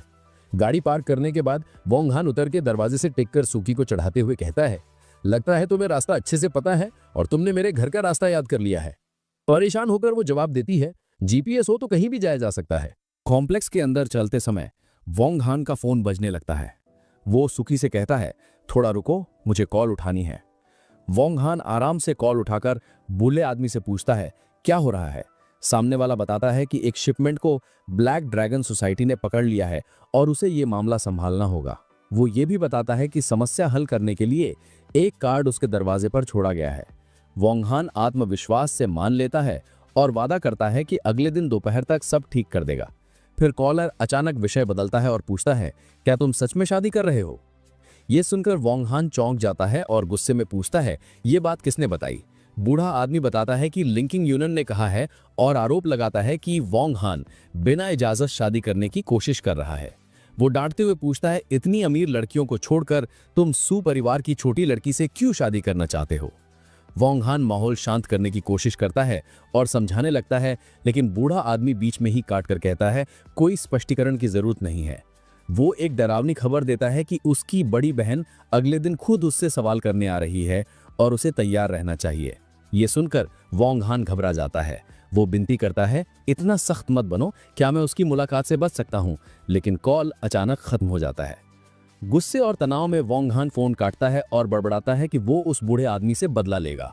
उसकी बेचैनी देखकर सुकी पास आकर पूछती है, क्या हुआ? वोंगहान जल्दी से अपनी परेशानी छिपाता है और उसे आश्वस्त करता है कि कुछ नहीं हुआ। वो उसके कंधे पर हाथ रखकर कहता है, अब घर चलने का समय है। दोनों उसके अपार्टमेंट तक लौटते हैं और मॉडर्न लिविंग रूम में प्रवेश करते हैं। अंदर आते ही सुकी कॉफी टेबल पर रखा एक सफेद कार्ड देकर पूछती है, ये क्या है? वोंगहान सामान्य ढंग से बताता है, ये बस किसी और के लिए गिफ्ट कार्ड है। विषय बदलते हुए वो अपनी जैकेट उतारता है और कहता है, शायद तुम्हें भूख लगी होगी, मैं खाना बनाता हूँ। सुकी चुपचाप मान जाती है। सुकी सोफे पर बैठती है और वोंगहान की जैकेट पकड़े रहती है। उसके चेहरे पर हल्की सी संतुष्ट मुस्कान आती है, ये सोचते हुए कि घर पर घर संभालने वाला पति जिसकी मदद पत्नी करती है वाकई अच्छा लगता है। किचन की ओर जाते हुए वोंगहान एप्रन पहनकर सुकी से कहता है, सोफे पर बैठो, मैं जल्द ही खाना तैयार कर दूंगा। सुकी उसे धन्यवाद देती है। किचन की ओर जाते हुए वोंगहान मजाक में कहता है, अपनी वाइफ और चाइल्ड के लिए ये कोई मुश्किल काम नहीं है। आखिर मैं घर संभालने वाला पति हूँ जिसकी मदद उसकी पत्नी करती है। यह सुनकर सुकी चुप हो जाती है और हल्की हंसी के साथ सोफे पर बैठ जाती है। अगले दिन दृश्य बदलकर जोंगिंग सिविल अफेयर्स ब्यूरो में आता है। वोंगहान और सुकी इमारत से बाहर निकलते हैं। दोनों के हाथ में लाल मैरिज सर्टिफिकेट है। वोंगहान गर्व से कहता है, अब से मैं आधिकारिक तौर पर एक मैरिड मैन हूँ। सुकी हंसते हुए छेड़ती है, आज का प्लान क्या है? क्या तुम खाना डिलीवर करने जा रहे हो? वोंगहान मजाक में कहता है, अब जब मैं अच्छे कपड़े पहन चुका हूँ तो कुछ यंग लेडीज के साथ बाहर घूमने जाना चाहिए। ये सुनकर सुकी परेशान हो जाती है। वो कहती है, तुम बिल्कुल होपलेस हो, और शिकायत करती है कि शादीशुदा होकर भी उसका गुस्सा वैसा ही है। वो नाराज होकर मुड़ती है और कहती है, जो चाहे करो। जैसे ही वो जाती है, वोंगहान का मजाकिया चेहरा गायब हो जाता है और उसके चेहरे पर गंभीर भाव आ जाते हैं। वो सोचता है, सबसे पहले मुझे वही काम पूरा करना है जो बूढ़े आदमी ने दिया था। उसका मिशन उसे एक बहुत ऊंची इमारत स्काई स्क्रेपर तक ले जाता है जो ब्लैक ड्रैगन ग्रुप का मुख्यालय है। वो विशाल इमारत के सामने खड़ा होकर पक्का करता है कि यही सही जगह है। वो समूह की शुरुआत के बारे में सोचता है, याद करता है कि ब्लैक ड्रैगन सोसाइटी पहले एक लोकल गैंग थी जो अब दिखने में एक कानूनी कंपनी बन गई है। लेकिन वो जानता है कि वे अब भी गलत कामों जैसे डेड कलेक्शन और लोन शार्किंग में शामिल हैं। ठंडे और दृढ़ चेहरे के साथ वो तय करता है, अब मैं खुद देखूंगा कि उनकी असली ताकत कितनी है। वोंगहान ब्लैक ड्रैगन ग्रुप की शानदार लॉबी में एंटर करता है। रिसेप्शन डेस्क पर बैठे दो गुंडे जैसे आदमी उसे रोकते हैं और पूछते हैं कि क्या काम है। जेब में हाथ डाले वोंग हान कॉन्फिडेंस से कहता है कि वो एक कर्ज वसूलने आया है। लंबे बालों वाला गुंडा गलत समझ लेता है। उसे लगा कि वोंग हान कोई क्लाइंट है। वो कहता है कि वो बिल्कुल सही जगह आया है क्योंकि डेट कलेक्शन उनकी सर्विसेज में से एक है। वोंग हान शांति से उसे ठीक करता है, साफ साफ कहता है कि वो बैल्डिल्यू नाम के आदमी से कर्ज वसूलने आया है। ये बात सुनकर दोनों आदमी गुस्से में भड़क जाते हैं। वो पूछते हैं ये बेवकूफ है कौन, इसे पता भी है ये किसके इलाके में है। वो उस पर हमला करते हुए कहते हैं कि उसे मरने का शौक है। लंबे बालों वाला आदमी पहले एक जोरदार किक से हमला करता है, लेकिन वोंग हान आसानी से बच जाता है। गुंडा अपनी ही रफ्तार में लड़खड़ाकर घुटनों के बल गिर जाता है। इससे पहले कि वो संभल पाता, वोंग हान उसके चेहरे पर एक तेजी से किक मारता है। अपने साथी को नीचे पड़ा देख टकला गुंडा आगे बढ़ता है और एक पंच मारता है। उसका भी वही हाल होता है जब वोंग हान की जोरदार किक उसे हवा में उड़ा देती है। दोनों आदमियों को लॉबी के फर्श पर हराने के बाद वोंग हान होश में आए लंबे बालों वाले गुंडे के ऊपर खड़ा होता है। उसके चेहरे पर कोई एक्सप्रेशन नहीं था। वो ठंडी आवाज में पूछता है, अब तुम मुझे बैल्डिल्यू के पास ले जाने के लिए तैयार हो? सीन एक शानदार ऑफिस में शिफ्ट होता है जहां ब्लैक ड्रैगन ग्रुप का हेड बैल्डिल्यू आराम कर रहा था। लंबे पर्पल बालों वाली एक औरत उसके ऊपर झुकी हुई थी। वो बड़े नाज से उसके सीने से रेड वाइन की एक बूंद चाटती है। वो पूछता है, टेस्ट अच्छा है? और वो जवाब देती है, इसमें बहुत फ्लेवर है। एक अजीब सी मुस्कान के साथ बैल्डिल्यू उससे कहता है, अगर पसंद है तो और पी सकती हो, बाद में मैं तुम्हें तब तक पिलाऊंगा जब तक तुम्हारा पेट ना भर जाए। वो शर्माते हुए उसे नॉटी कहती है। उनका मोमेंट तब टूटता है जब ऑफिस का दरवाजा जोर से ढुलता है। वेनलॉन्ग नाम का एक टैटू वाला आदमी घबराहट में दौड़ता हुआ अंदर आता है और चिल्लाता है, कोई अंदर घुस आया है। इस इंटरप्शन से गुस्सा होकर बैल्डिल्यू वेनलॉन्ग पर चिल्लाता है, नॉक करना नहीं आता, देख नहीं सकता, मैं बिजी हूं। वो गुस्से में कहता है, ये मेरा इलाका है, किसकी हिम्मत हुई यहां जबरदस्ती घुसने की? वेनलॉन्ग हकलाते हुए समझाने की कोशिश करता है, लेकिन इससे पहले कि वो अपनी बात पूरी कर पाता, दरवाजे से एक बॉडी उड़ती हुई अंदर आती है। वो आदमी लॉबी की गुंडों में से एक बैल्डिल्यू के डेस्क के सामने जमीन पर जोर से गिरता है, जिससे बॉस और वो औरत स्टन रह जाते हैं। उसका शौक गुस्से में बदल जाता है। बैल्डिल्यू अपनी जगह से उछलकर खड़ा हो जाता है और एक पिस्टल निकाल लेता है। वो उसे दरवाजे की तरफ पॉइंट करता है और चीखता है, किस कुत्ते की हिम्मत हुई मेरे इलाके में घुसने की? गुंडे के पीछे काली चीज दरवाजे से उड़ती हुई आती है। वो एक भारी अजीब सा कार्ड था जो आकर डेस्क में धंस जाता है। अभी भी पिस्टल पकड़े हुए वो उसे सावधानी से उठाता है। जैसे ही वो उस पर बने निशान को पहचानता है, उसका गुस्सा खौफ में बदल जाता है और वो चिल्लाता है, ये 10 ग्रेड एसोसिएशन का ब्लैक कार्ड है। फर्श पर पड़ा हुआ घायल गुंडा वेनलॉन्ग ऊपर देखकर कंफ्यूजन में पूछता है कि 10 ग्रेड एसोसिएशन क्या है, और उसे पता चलता है कि ये अंडरवर्ल्ड के 10 सबसे पावरफुल बॉसेस की एक खौफनाक ऑर्गेनाइजेशन है। उसी वक्त वोंग हैन ऑफिस में कदम रखता है। वो नीचे देखते हुए कहता है, मुझे हैरानी है कि तुम लोगों ने इस एसोसिएशन के बारे में सुना भी है। वोंग हैन को देखते ही बॉल्डी के चेहरे का रंग उठ जाता है। वो चीखता है, 9th यंग मास्टर। आखिरकार उसे समझ आ जाता है कि उसके लिए कौन आया है। शौक में वो अपना संतुलन खोते हुए पीछे की तरफ लड़खड़ाता है। वोंग हैन शांति से ऑफिस में आगे बढ़ते हुए कहता है, काफी इंप्रेसिव है कि किसी को अभी भी मेरा नाम याद है, जबकि मैं कई सालों से अंडरवर्ल्ड से बाहर हूं। बिना एक पल सोचे बॉल्डी ल्यू घुटनों के बल गिर जाता है। पूरी तरह से हार मानकर अपना सर झुका लेता है। वो पूछता है, 9th यंग मास्टर का मेरे लिए क्या हुक्म है? पावर शिफ्ट का एक जबरदस्त नजारा था। घुटनों पर बैठा गैंग बॉस बड़े अदब से वोंग हैन के लिए लाइटर आगे करता है, जिससे वो शांति से अपनी सिगरेट जलाता है। एक कश लेते हुए वोंग हैन सीधे पॉइंट पर आता है, मैंने सुना है कि तुमने हाल ही में गुड्स का एक शिपमेंट कब्जे में लिया है। घबराहट में घुटनों पर बैठा आदमी कहता है, ये जरूर कोई गलतफहमी हुई है। वोंग हैन उसे ठंडी नजरों से देखता है, मैं तुम्हारी हिम्मत की दाद देता हूं। तुमने 10 ग्रेट एसोसिएशन से चुराने की जुर्रत की। हार मानने का नाटक करते हुए बॉल्डी ल्यू फौरन सामान लौटाने का वादा करता है, लेकिन चुपके से वो अपनी कमर में लगी पिस्टल तक पहुंच रहा था, एक आखिरी डेस्परेट मूव की तैयारी में। इस धोखे से बेखबर वोंग हैन शांत रहता है। वो गैंग बॉस को देखता है और एक ठंडी चेतावनी देता है, क्या तुमने वो कहावत सुनी है, जब ब्लैक कार्ड सामने आता है तो भगवान और भूत भी सर झुकाते हैं। एक आखिरी डेस्परेट कोशिश में बॉल्डी ल्यू अपने पैरों पर उछलता है, अपनी पिस्टल वोंग हैन पर तान देता है। वो चिल्लाता है, जब 9th यंग मास्टर मुझे जीने का रास्ता नहीं दे रहे तो मुझे बेरहम होने के लिए दोष मत देना। लेकिन इससे पहले कि वो गोली चला पाता, वोंग हैन ऐसी स्पीड से हिलता है जो नामुमकिन लगे। वो अपनी जलती हुई सिगरेट हवा में उछालता है। वो छोटी सी चीज पिस्टल से टकराती है जैसे ही बॉल्डी ल्यू ट्रिगर दबाता है और गोली का रुख मोड़ देती है। वोंग हैन शांति से कहता है, मुझे अपनी तरफ बंदूक तानना पसंद नहीं। खतरे को खत्म करके वोंग हैन डेस्क से ब्लैक कार्ड उठाता है। वो उसे ऊपर उठाता है और एक ठंडा ऐलान करता है, जिसने भी आज तक मुझ पर बंदूक तानी है वो अब जिंदा नहीं है। एक ही झटके में वो कार्ड की तेज धार को एक ब्लेड की तरह इस्तेमाल करके बॉल्डी ल्यू का गला काट देता है। गैंग बॉस फर्श पर गिरकर मर जाता है। ये खौफनाक मंजर देखकर पर्पल बालों वाली औरत डर से चीखने लगती है, जबकि टैटू वाला गुंडा वैन लॉन्ग अपने मरे हुए बॉस की लाश को शौक में देखता रहता है। हंगामा सुनकर बाकी गैंग मेंबर्स दरवाजे पर आ जाते हैं। वो जम जाते हैं और चिल्लाते हुए कहते हैं, बॉस मारे गए। इस हंगामे को इग्नोर करके वॉन्ग हैंड डर से कांपते वैन लॉन्ग को पकड़ता है। वो उसके सामने दो चॉइसेस रखता है, सामान लौटा दो और नए बॉस बन जाओ, या सामान लौटा दो और बॉल्डी के साथ मौत के पास चले जाओ। इस अल्टीमेटम का सामना करते हुए वैन लॉन्ग तुरंत अपना फैसला करता है। वो और बाकी सारे गुंडे फौरन अपना सर झुका लेते हैं, नाइन्थ यंग मास्टर के प्रति अपनी पूरी वफादारी की कसम खाते हैं और अपने पुराने बॉस के कामों से कोई भी संबंध होने से इनकार करते हैं।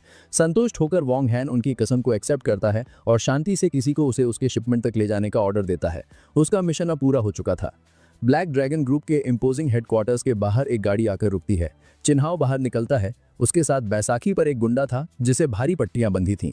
उसका साथी घबराते हुए अपने बॉस को सावधान रहने की सलाह देता है, चेतावनी देता है कि वॉन्ग हैन को हल्के में नहीं लेना चाहिए।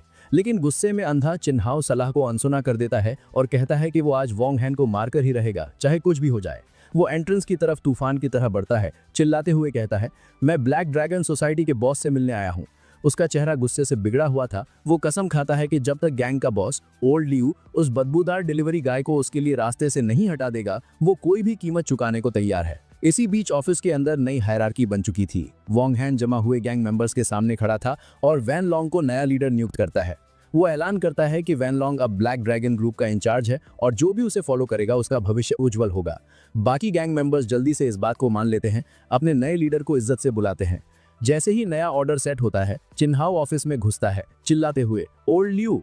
वो कमरे में इधर उधर देखता है जो अब नए मैनेजमेंट के अंडर था और गुस्से से पूछता है, पुराना बॉस कहाँ है? नए लीडर वैन लॉन्ग का सामना करते हुए गुस्से में चिन्हाओ उसे साइड करता है और कहता है कि वो पुराने बॉस से एक बड़ी बिजनेस डील के लिए मिलने आया है। डेस्क के पीछे से वैन लॉन्ग शांति से उसे बताता है कि ओल्ड ल्यू अब यहाँ नहीं है और अब ब्लैक ड्रैगन सोसाइटी का इंचार्ज वो है। इस बदलाव को एक्सेप्ट करते हुए चिन्हाओ नए लीडर को बधाई देता है और अपने ऑफर पर आता है। वो चाहता है कि वो उसके लिए किसी को मार दे और इस काम के लिए वो 50 मिलियन देने को तैयार है। इतनी बड़ी रकम से हैरान होकर वैन लॉन्ग पूछता है कि टारगेट कौन है। चिन्हाओ बताता है कि जिस आदमी को वो मरवाना चाहता है वो एक मामूली सा डिलीवरी गाय है। वैन लॉन्ग इस प्रपोजल का मजाक उड़ाता है, सोचता है कि एक मामूली डिलीवरी ड्राइवर को मारने के लिए 50 मिलियन देना बेवकूफ़ी है और चिन्हाओ से कहता है कि वो मजाक करने के लिए गलत जगह आ गया है।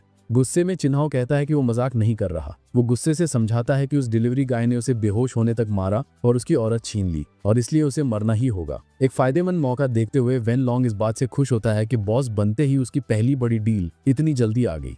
वो शांति से चिन्हाओ को कहता है कि एक डिलीवरी गाय के लिए इतना परेशान ना हो और इस मामले को संभालने के लिए तैयार हो जाता है।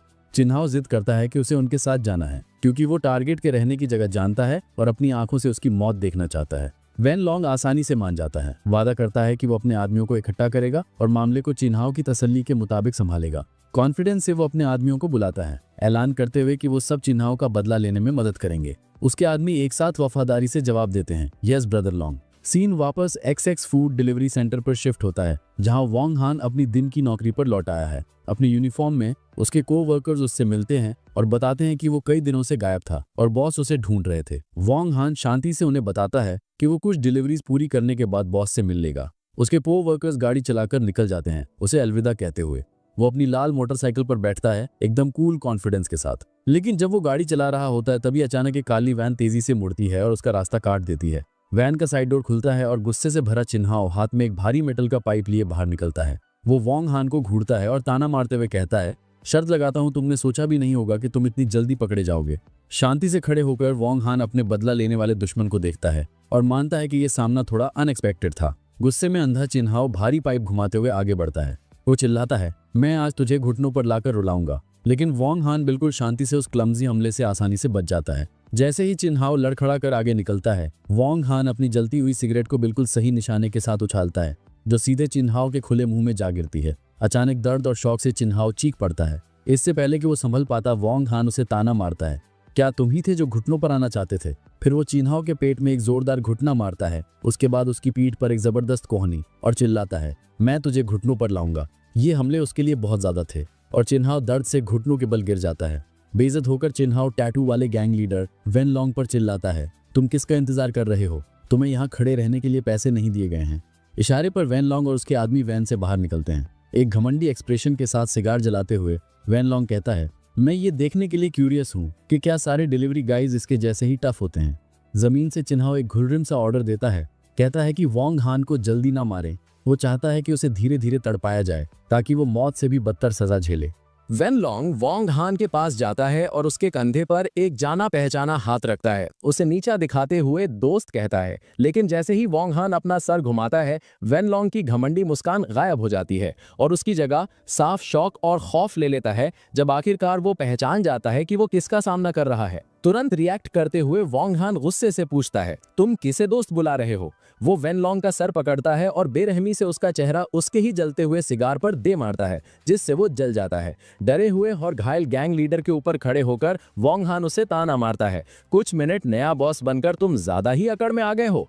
अपना जला हुआ चेहरा पकड़े वैन लॉन्ग बुरी तरह डरकर हकलाने लगता है और आखिरकार वोंग हान को उसके असली टाइटल से बुलाता है, 9th यांग मास्टर। वो पागलों की तरह माफी मांगता है, कसम खाता है कि अगर उसे पता होता कि वो किससे पंगा ले रहा है तो वो यहाँ आने की हिम्मत भी नहीं करता। बिल्कुल हैरान, चिन हाओ वैन लॉन्ग के इस्तेमाल किए गए टाइटल को अनदेखा करता है और उसे वोंग हान पर हमला करने का ऑर्डर देने की कोशिश करता है। वोंग हान को और गुस्सा दिलाने के डर से वैन लॉन्ग फौरन अपने पुराने क्लाइंट पर पलट जाता है। वो चिन हाओ को एक जोरदार लात मारता है, चिल्लाते हुए, यही वो बेवकूफ है जो 9th यंग मास्टर पर हमला करना चाहता था। जोरदार लात से चिन हाओ हवा में उठता है और दर्द से सड़क पर जा गिरता है। वोंग हान पिटे हुए चिन हाओ पर पैर रखता है और एक आखिरी ठंडी चेतावनी देता है, ये आखिरी बार है, अगर अपनी जिंदगी प्यारी है तो मुझे दोबारा कभी उकसाना मत। दर्द से चिन हाओ हकलाते हुए कहता है कि वो समझ गया। फिर वोंग हान एक और गंभीर धमकी देता है। वो चिन हाओ को याद दिलाता है कि सूची उसकी पत्नी है और उसे उससे दूर रहने की चेतावनी देता है। वो कहता है कि इस बार उसने सिर्फ उसका हाथ तोड़ा है, लेकिन अगली बार वो इतना खुशकिस्मत नहीं होगा। अपनी बात पर जोर देने के लिए वो अपना जूता चिन हाओ के पट्टी बंदे सर पर रगड़ता है, जिससे वो दर्द से चीख पड़ता है।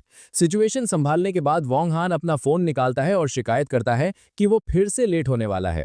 उसके पीछे वैन लॉन्ग और उसके आदमी चुपचाप और अदब से खड़े रहते हैं। जैसे ही वोंग हान जाने की तैयारी करता है, एक चकराया हुआ चिन हाओ अपने पैरों पर खड़ा होने की कोशिश करता है। अभी भी कुछ न समझते हुए वो वैन लॉन्ग पर चिल्लाता है, तुम एक डिलीवरी गाय को भी नहीं संभाल पाए। वैन लॉन्ग एक गंभीर एक्सप्रेशन के साथ अपने पुराने क्लाइंट का सामना करने के लिए मुड़ जाता है। वो चिन हाओ से कहता है कि जिस आदमी को तुम डिलीवरी गाय बुला रहे हो वो ऐसा इंसान है जिसे नाराज करने की गलती तुम कभी नहीं कर सकते। उसे ये समझाने की कोशिश करते हुए कि उसने अभी कितनी बड़ी ताकत को चुनौती दी है। अपनी डिलीवरीज जारी रखते हुए वोंग हान एक पुरानी टूटी फूटी अपार्टमेंट बिल्डिंग में पहुंचता है। जब वो एक अंधेरे गंदे हॉलवे से गुजर रहा होता है तो वो खुद से कहता है कि ये जगह कितनी खराब है। उसे सही अपार्टमेंट मिल जाता है और वो दरवाजा खटखटाता है। दरवाजा एक परेशान सा आदमी खोलता है जिसके नीले बाल बिखरे हुए थे और चेहरे पर एक खतरनाक लुक था। वोंग हान प्रोफेशनली उसे बताता है कि टोटल 20 युएन हुए हैं और पूछता है कि वो कैश से पे करेगा या कोड से। आदमी बेरुखी से जवाब देता है कि वो कैश से पे करेगा। जब आदमी पैसे ढूंढ रहा होता है, वोंग हान का एक्सप्रेशन शक्की हो जाता है। उसे एहसास होता है कि कुछ गड़बड़ है। उसका शक तब यकीन में बदल जाता है जब वो आदमी के पीछे अंधेरे अपार्टमेंट के अंदर झांकता है। वो अंदर एक डरी हुई औरत को देखता है जिसके कपड़े फटे हुए थे और जो उम्मीद से मदद के लिए इशारा करने की कोशिश कर रही थी। उसे बंधक बनाया गया था। इससे पहले कि वो कोई आवाज निकाल पाती, एक दूसरा आदमी उसके सर पर मारता है, उसे नीचे गिराते हुए कहता है, चुप रहो। ये देखकर वोंग हान का रवैया तुरंत बदल जाता है। नीले बालों वाला आदमी उसे पैसे देकर उससे पीछा छुड़ाने की कोशिश करता है। गुस्से में कहता है, दफा हो जाओ और जो हो रहा है उससे तुम्हारा कोई लेना देना नहीं है। फिर वो जोर से दरवाजा बंद कर देता है। अंदर दोनों क्रिमिनल्स घबरा जाते हैं, समझ जाते हैं कि डिलीवरी गाय ने सब कुछ देख लिया है। एक पूछता है कि उन्हें क्या करना चाहिए और दूसरा बिना सोचे जवाब देता है, उसे मार दो। हॉलवे में अकेले वोंग हान फ्रस्ट्रेशन में अपने सर पर हाथ रखता है, ऐसी सिचुएशन में फंस जाने पर अपनी किस्मत को कोसते हुए। उसके ख्याल तब टूटते हैं जब दरवाजा फिर से जोर से खुलता है। नीले बालों वाला आदमी उस पर चाकू से हमला करने के लिए झपटता है। हैरान लेकिन तैयार वोंग हान पूछता है, क्या तुम सच में मारने की कोशिश करने वाले हो? नाइफ अटैक के जवाब में वोंग हान तुरंत उस नीले बालों वाले आदमी को एक किक मारता है जिससे वो दूर जा गिरता है और उसका नाइफ छूट जाता है। दरवाजे पर खड़ा वोंग हान काफी अनॉयड लग रहा था। वो मन में कहता है कि एक सिंपल सी डिलीवरी के लिए भी उसे अपने हाथ गंदे करने पड़ रहे हैं। अंदर दूसरा किडनैपर समझ जाता है कि ये डिलीवरी गाय तो एक ट्रेन्ड फाइटर है। गुस्से से पागल होकर वो एक मशेटी उठाता है और वोंग हान पर हमला कर देता है, चिल्लाते हुए, मर जा।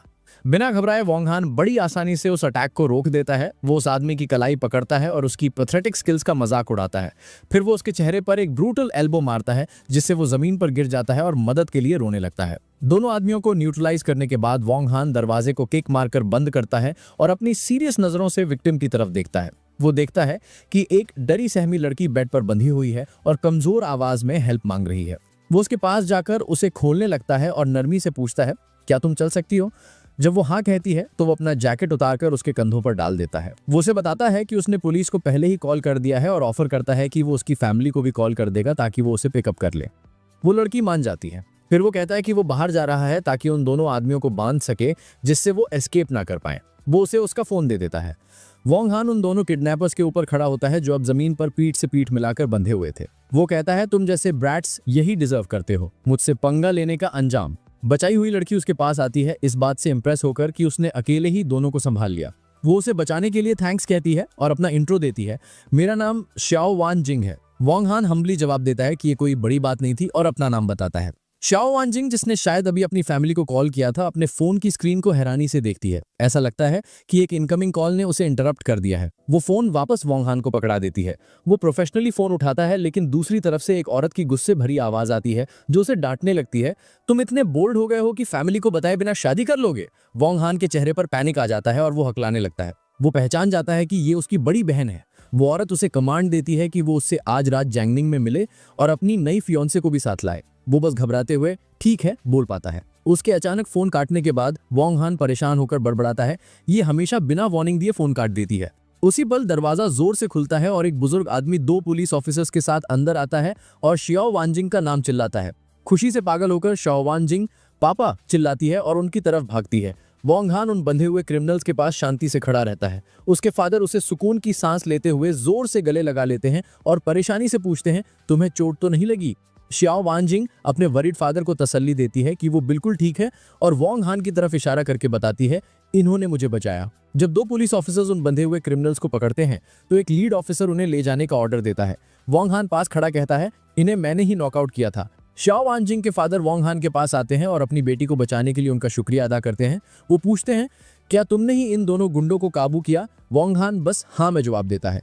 वो बुजुर्ग आदमी काफी इंप्रेस हो जाते हैं और सोचते हैं कि ये अनएक्सपेक्टेड था कि एक डिलीवरी मैन के रूप में इतना पावरफुल हिडन ड्रैगन मिलेगा। वो मन ही मन वोंग हान की एबिलिटीज को असेस करते हैं। इसके पावरफुल ऑरा को देखकर लगता है ये कम से कम एक लिटिल ग्रैंड मास्टर लेवल का फाइटर है। वो अपना इंट्रोडक्शन देते हैं, मेरा नाम श्याओ टियान श्यांग है, और वोंग हान को अपना बिजनेस कार्ड देते हैं। वो कहते हैं कि वो उनके एहसान तले दब गए हैं और अगर जैंगनिंग सिटी में कभी भी हेल्प चाहिए हो तो उन्हें कॉल करें। वोंग हान कार्ड एक्सेप्ट कर लेता है। कार्ड पर White Tiger Martial Arts Hall का नाम पहचान कर वो पोलाइटली कहता है कि जब उसे टाइम मिलेगा वो जरूर विजिट करेगा। जब वोंग हान कहता है कि उसे कुछ और काम है और जाने के लिए मुड़ता है तो श्याओ टियानसियान उसे रोकने की कोशिश करते हैं। वो उसे अपने मार्शल आर्ट्स हॉल में 50,000 महीने की जॉब ऑफर करते हैं, ये कहते हुए कि ये फूड डिलीवरी से बेहतर है, लेकिन वोंग हान पोलाइटली मना कर देता है। उसे जाते हुए देखकर श्याओ टियानसियान कहते हैं कि इतनी कम उम्र में कितना इंप्रेसिव टैलेंट है। श्याओ वानजिंग पीछे से वोंग हान को आवाज लगाती है, आप अपना जैकेट भूल गए, लेकिन वो जा चुका था। नीचे सड़क पर वोंग हान अपनी मोटरसाइकिल तक वापस जाता है जबकि पुलिस उन किडनैपर्स को अपनी गाड़ी में डाल रही थी। अपनी बाइक पर बैठकर वो सोचता है कि एक सिंगल डिलीवरी ने उसके लिए कितनी ट्रबल खड़ी कर दी। चलो ये काम तो हैंडल हो गया, वो सोचता है। अब सूची को ढूंढने का टाइम है। वो अपनी मोटरसाइकिल स्टार्ट करता है और तेजी से निकल जाता है। कहानी सू ग्रुप के टावरिंग स्काई स्क्रेपर पर शिफ्ट होती है। एक ऑफिस के अंदर सूची अपने डेस्क पर बैठी है, तभी एक ब्लू सूट पहने आदमी अंदर आता है। वो उसे बताता है कि उसने सूची से सुना कि वो ट्रबल में है और वो उसकी हेल्प करने के लिए इमीडिएटली ओवरसीज से वापस आ गया। उस आदमी का नाम था लिंग जिंग पैंग। वो सूची को तसल्ली देने की कोशिश करता है, लेकिन सूची कोल्डली उसका ऑफर रिजेक्ट कर देती है। वो कहती है, कंपनी के पास पहले से ही एक सोल्यूशन है, तुम्हारी हेल्प की जरूरत नहीं है। लेकिन लिंग जिंग पैंग नहीं रुकता और कहता रहता है कि वो हमेशा उसके साइड में रहेगा। वो कन्फेस करता है कि उसने अब्रॉड कितनी लड़कियों को रिजेक्ट कर दिया क्योंकि उसके दिल में सिर्फ सूची ही है।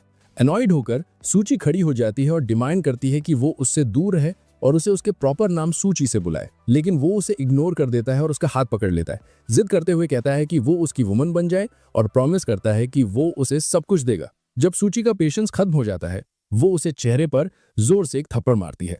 वो कहती है, अपनी रिस्पेक्ट करना सीखो, और फिर एक शॉकिंग सच बताती है, मेरी शादी हो चुकी है और मैं प्रेग्नेंट हूँ। स्टंड होकर लिंग जिंग पैंग अपना गाल पकड़ लेता है। वो उस पर यकीन करने से मना कर देता है और उस पर झूठ बोलने का इल्जाम लगाता है।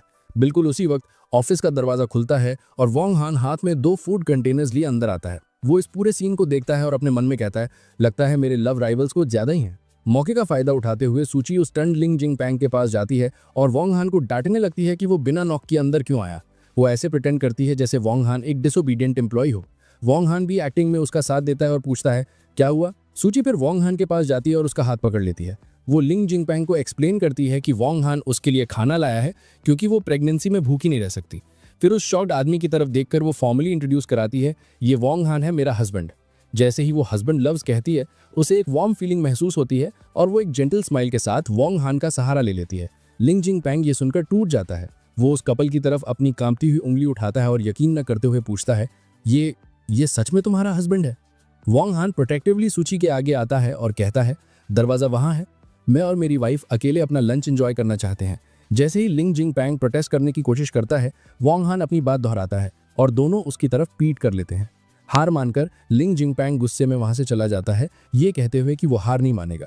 उसके जाते ही सूची वोंग हान को कहती है, फ्रंट डेस्क को इंस्ट्रक्ट कर दो कि आइंदा ऐसे इररिलेवेंट लोगों को अंदर ना आने दें वरना उन्हें फायर कर दिया जाएगा।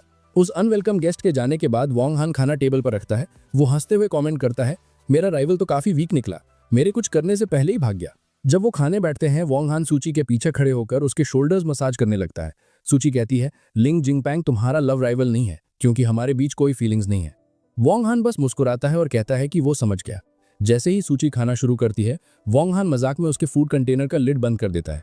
एनॉयड होकर सूची पूछती है, ये क्या कर रहे हो? वो उसे छेड़ते हुए कहता है, जब हमारी बीच कोई फीलिंग्स ही नहीं है तो मैं तुम्हें अपना खाना क्यों खाने दूं? सूची गुस्से में जवाब देती है, तुम ही हो जिसने मुझे प्रेग्नेंट किया है, इसलिए मुझे खिलाना तुम्हारा काम है। एक बाइट खाने के बाद वो मानती है कि उसकी कुकिंग एक्सीलेंट है, जिसे सुनकर वोंग हान खुश हो जाता है। वो उसे कहती है कि जब उसकी कुकिंग इतनी अच्छी है तो उसे अपनी डिलीवरी जॉब छोड़ देनी चाहिए और वो उसके लिए एक रेस्टोरेंट में इन्वेस्ट करेगी। लेकिन वोंग हान एरोगेंसली जवाब देता है कि हर कोई उसके हाथ का खाना टेस्ट करने के लायक नहीं है। सूकी मुंह बनाकर पूछती है, क्या तुमने मुझसे पहले बहुत सी औरतों के लिए खाना बनाया है? वो उसे अश्योर करता है कि उसने आज तक सिर्फ एक ही औरत के लिए खाना बनाया, लेकिन फिर वो खुद को करेक्ट करता है। वो उसे छेड़ते हुए कहता है कि जब उनके बीच कोई फीलिंग्स ही नहीं है तो वो जरूर उसके पेट में पल रहे बेबी के लिए खाना बना रहा होगा। सूची उसके जवाब को सुनकर हाँ कहती है। टॉपिक बदलते हुए वो पूछती है, तुमने अपना वर्क यूनिफॉर्म क्यों नहीं पहना है? ये सवाल सुनकर वोंग हान को रियलाइज होता है कि वो अपना जैकेट वहीं भूल आया। एक शरारती स्माइल के साथ वो एक्सप्लेन करता है कि इससे ठीक पहले एक डिलीवरी पर उसे एक सेक्सी बेब को रेस्क्यू करना पड़ा और उसने अपना जैकेट उसे उधार दे दिया। उसका ये कैजुअल कमेंट सुनते ही सूची को जेलसी होने लगती है। वो गुस्से में उसे धक्का देकर बाहर निकाल देती है और कहती है, जाओ उसी सेक्सी बेब को ढूंढो। एक कंफ्यूज्ड वोंग हान सोच में पड़ जाता है कि वो अचानक इतना गुस्सा क्यों हो गई। जैसे ही दरवाजा जोर से बंद होता है, वो पैनिक कर जाता है। उसे याद आता है कि प्रेग्नेंट औरतों को गुस्सा नहीं दिलाना चाहिए और वो बाहर हॉलवे से उसे शांत करने की कोशिश करता है।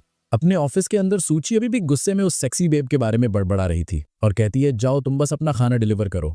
उसका गुस्सा उसके फोन पर आए एक नोटिफिकेशन से इंटरप्ट होता है। ये वोंग हान का एक टेक्स्ट था। उसने मजाक में अपना कॉन्टैक्ट बच्चे का बाप और उसका नाम बच्चे की माँ सेव किया था। उसका मैसेज था, अपना खाना एंजॉय करो, मैं बेबी फॉर्मूला के लिए पैसे कमाने जा रहा हूँ, रात को डिनर में क्या खाओगी बता देना। उसका मैसेज पढ़कर सूची का मूड थोड़ा नर्म हो जाता है और उसके चेहरे पर एक हल्की सी स्माइल आ जाती है। वो टेक्स्ट बैक करती है, मैं डिनर के लिए अपनी फैमिली के घर जा रही हूँ और तुम्हें भी मेरे साथ आना होगा। जब वो पूछता है कि वो वहां किस हैसियत से आएगा तो वो मजबूती से जवाब देती है, बच्चे के बाप के तौर पर। बाहर वोंग हान अपने फोन को देखता है और सोचता है, कितनी जिद्दी औरत है। वो मुस्कुराता है इस बात पर कि वो उसे सीधे हस्बैंड नहीं बुला सकती। इसके बाद वो अपनी मोटरसाइकिल पर बैठता है और तेजी से निकल जाता है। उसी शाम एक लाल स्पोर्ट्स कार सू फैमिली के मॉडर्न घर के आगे आकर रुकती है। वोंग हान, जो अब एक स्मार्ट सूट पहने हुए था, सूची के साथ अंदर दाखिल होता है। सूची उनके आने का ऐलान करती है। आते ही उनका सामना उसकी माँ यांग हुई मिन से होता है, जो गुस्से में चलाती है, सूची तुम उस चीज को फिर से घर क्यों ले आई? सूची अपनी बात पर अड़ी रहती है। वो वोंग हान के हाथ में हाथ डालती है और एक हैरान कर देने वाला ऐलान करती है, हमारी पहले ही शादी हो चुकी है, इसलिए मेरे अपने हस्बैंड को घर लाने में कोई प्रॉब्लम नहीं होनी चाहिए। ये खबर सुनकर उसकी माँ को झटका लगता है और वो गुस्से से लाल हो जाती है।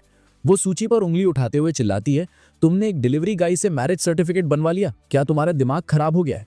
वोंग हान को अपने पास रखकर सूची गुस्से से जवाब देती है कि उसे अच्छी तरह पता है कि वो क्या कर रही है। उनकी इस बहस को उसके पिता सू जियानिए और भाई सूले बीच में रोकते हैं। ऊपर से सू जियानिए आवाज देते हैं, फैमिली डिनर के वक्त लड़ाई करना बंद करो। हैरानी की बात यह थी कि सूले अपनी बहन को डिफेंड करता है।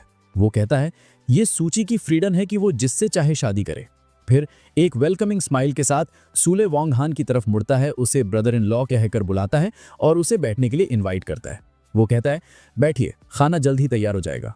माहौल को शांत करने के लिए सू जियानिए अपनी बेटी से कहता है कि वो खाने से पहले ऊपर जाकर चेंज कर ले। जैसे ही सूची और वोंग हान सीढ़ियों से ऊपर जाते हैं, बाकी फैमिली उन्हें नापसंदगी से देखते रहते हैं।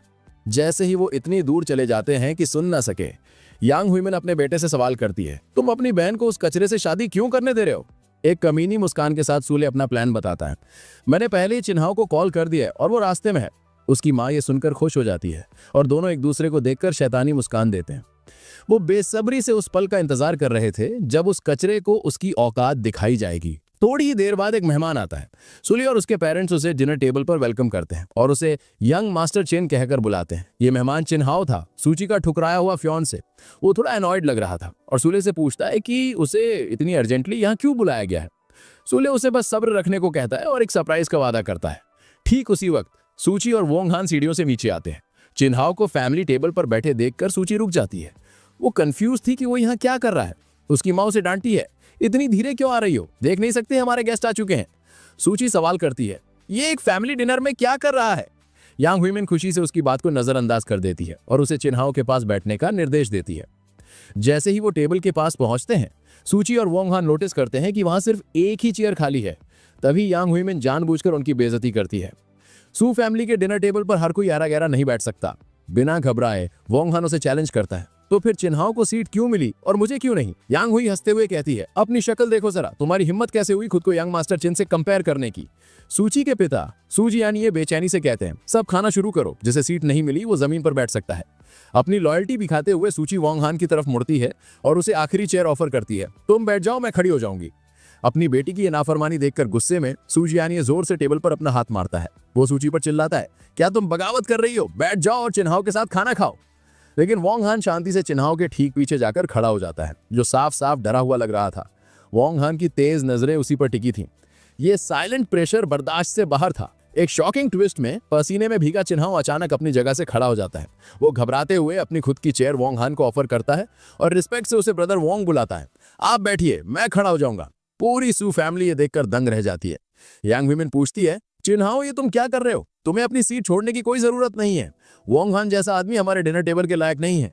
चिन्हाओ उसकी बात को इग्नोर करते हुए कहता है, अगर ब्रदर वोंग इसके लायक नहीं है तो मैं तो उनसे भी कम लायक हूं। वो चेयर को पीछे खींचता है और वोंग हान से विनती करता है कि वो बैठ जाए। सीट पर बैठने के बाद वोंग हान सूची की तरफ मुड़ता है, जो अभी भी खड़ी थी। वो कहता है, बच्चे की माँ तुम भी बैठ जाओ, तुम प्रेग्नेंट हो, तुम्हें इतनी देर खड़ा नहीं रहना चाहिए। फिर वो अपनी प्लेट से एक मीट का पीस उठाकर सूची की प्लेट में रखता है और कहता है, और खाओ। बाकी की फैमिली ऐसा बस हैरानी में देखते रह जाते हैं। वो सब कंफ्यूज थे कि उनका मेहमान इतना दब के बिहेव क्यों कर रहा है। ये देखते हुए कि उसका प्लान उल्टा पड़ गया है, सूले बीच में आता है। वो चिन्हाओं के कंधे पर हाथ रखकर कहता है, मेरे पास तुम्हारे लिए एक सरप्राइज है। डिनर टेबल पर वोंग हान उन साजिश करने वालों को इग्नोर करता है और सूची को कहता है कि वो अपने खाने पर फोकस करे। वो टोस्ट के लिए अपने ग्लास उठाते हैं और वोंग हान नरमी से सूची को याद दिलाता है कि वो वाइन बस थोड़ी सी ही पिए। दूसरी तरफ फ्रस्ट्रेटेड चिन्हाओ सूले से पूछता है कि उसका सरप्राइज क्या है और वहां से जाने की धमकी देता है। एक शैतानी मुस्कान के साथ सूले धीर से अपना प्लान बताता है। उसने सूची की वाइन में नशा मिला दिया है और जैसे ही वो उसे पिएगी वो बेहोश हो जाएगी और चिन्हाओ उसका एडवांटेज ले सकता है। ये सरप्राइज चिन्हाओ को दहला देता है। वो गुस्से से सूले को पकड़ लेता है। वो समझ जाता है कि एक ट्रैप है जिससे वोंग हान उसे जान से मार देगा और वो सूले को गाली देता है। बुरी तरह घबराकर चिन्हाओ टेबल के दूसरी तरफ चिल्लाता है, सूची वो वाइन मत पीना, उसमें ड्रग मिला हुआ है। ये खुलासा सूची को झटका देता है। डरा हुआ चिन्हाओ तुरंत सूले की तरफ इशारा करता है और घबराते हुए सबको बताता है कि यही वो आदमी है जो उसे ड्रग देना चाहता था। अपने ही भाई से ऐसा धोखा खाने के बाद सूची गुस्से में खड़ी हो जाती है और उस ड्रग्ड वाइन का पूरा ग्लास सूले के चेहरे पर फेंक देती है और उसे बेशर्म कहती है। पूरी तरह भीगा और बेइज्जत होकर सूले की बोलती बंद हो जाती है। अपनी वाइफ की सेफ्टी पर हमले की कोशिश से वोंग हान के अंदर एक भयानक गुस्सा जाग जाता है। उसकी आंखें गुस्से से लाल हो जाती हैं। वो उस हक्के बक्के सूले को उसकी शर्ट से पकड़ता है, उसे लिटिल बैट कहता है और उसके चेहरे पर एक ही ताबड़तोड़ पंच मारता है। उसके बेहोश जिस्म के ऊपर खड़े होकर वोंग हान एक कोल्ड वार्निंग देता है। वो कसम खाता है कि अगर सूले ने आइंदा उसकी वाइफ को हाथ लगाने की हिम्मत की तो वो उसे जान से मार देगा। अपनी फैमिली के धोखे से नफरत करते हुए सूची डिक्लेयर करती है कि ये घर गंदगी से भर गया है। वो और वोंग हान मुड़ते हैं और वहां से निकल जाते हैं, पिटे हुए सूले को जमीन पर पड़ा छोड़कर। उनके जाते ही सूले के पेरेंट्स अपने बेटे के पास भागते हैं और घबराहट में पूछते हैं कि वो ठीक तो है। बाद में जब वो उस गड़बड़ सीन से गाड़ी में दूर जा रहे थे, कार की खामोशी टूटती है। सूची वोंग हान की तरफ मुड़ती है और एक एक्सप्लेनेशन मांगती है। आखिरकार वो सवाल पूछ ही लेती है जो उसे कब से परेशान कर रहा था। चिन्हाओ तुमसे इतना डरा हुआ क्यों है? कार में वोंग हान सूची के सवाल को कैजुअली टाल देता है। वो एक गोलमोल सा एरोगेंट जवाब देता है। कुछ लोग ढीठ होते हैं और एक अच्छा थप्पड़ खाने के बाद ही तमीज सीखते हैं। सूची आंखें घुमाती है और उसे फिर से शेखीबाज कहती है। फिर वो सीरियस हो जाती है और उसे याद दिलाती है कि तुम्हारा जो बैकग्राउंड है उसे देखते हुए मेरी फैमिली में फिट इन करना बहुत मुश्किल होगा। बिना घबराए वो शेखी बगाड़ता है कि उसकी फैमिली के रूल्स उसके खुद के रूल्स के आगे कुछ भी नहीं है। उनकी बातचीत तभी रुक जाती है जब उसका फोन बज करता है। उसका कॉन्फिडेंट एक्सप्रेशन पल भर में गायब हो जाता है और उसकी जगह चेहरे पर साफ पैनिक दिखता है। वो बड़बड़ाता है, मैं तो गया काम से। वो याओर वांग नाम के कॉन्ट्रैक्ट से आया एक टेक्स्ट देखता है। मैसेज एक सिंपल लेकिन डरावना कमांड था, मैं पहुंच गई हूं, तुम्हारे पास 10 मिनट है, यहां हाजिर हो। वोंग हान को दहशत के साथ एहसास होता है कि वो यहां है। वो उसकी अपार्टमेंट बिल्डिंग वापस पहुंचते हैं। उसके पैनिक वाले स्टेट को नोटिस करके सूची पूछती है, ऐसा कौन आ गया है जिससे तुम इतना डर गए हो? जैसे ही वो एंट्रेंस की तरफ बढ़ते हैं वो उसे वार्न करता है, मेरी बड़ी बहन आ रही है। वो सूची को समझाता है कि कुछ भी गलत मत बोलना, मेरी फैमिली के बहुत सारे रूल्स हैं। सूची को इस बात पर यकीन नहीं होता। वो इस बात का मजाक उड़ाती है कि उसकी हम्बल फैमिली के ऐसे क्या जरूरी रूल्स हो सकते हैं। वोंग हान बस इतना कहता है कि तुम्हें जल्दी पता चल जाएगा और अपनी वार्निंग दोहराता है कि अपने शब्दों का ध्यान रखे। वो उसके अपार्टमेंट में एंटर करते हैं और देखते हैं कि एक औरत पहले से ही वहां इंतजार कर रही है। वो सोफा पर लेग्स क्रॉस किए बैठी है, एक सिगरेट पी रही है और उसके आसपास एक इमेंस पावर और दबदबे का ऑरा है। वोंग हान तुरंत अपने चेहरे पर एक झूठी खुशनुमा स्माइल ले आता है।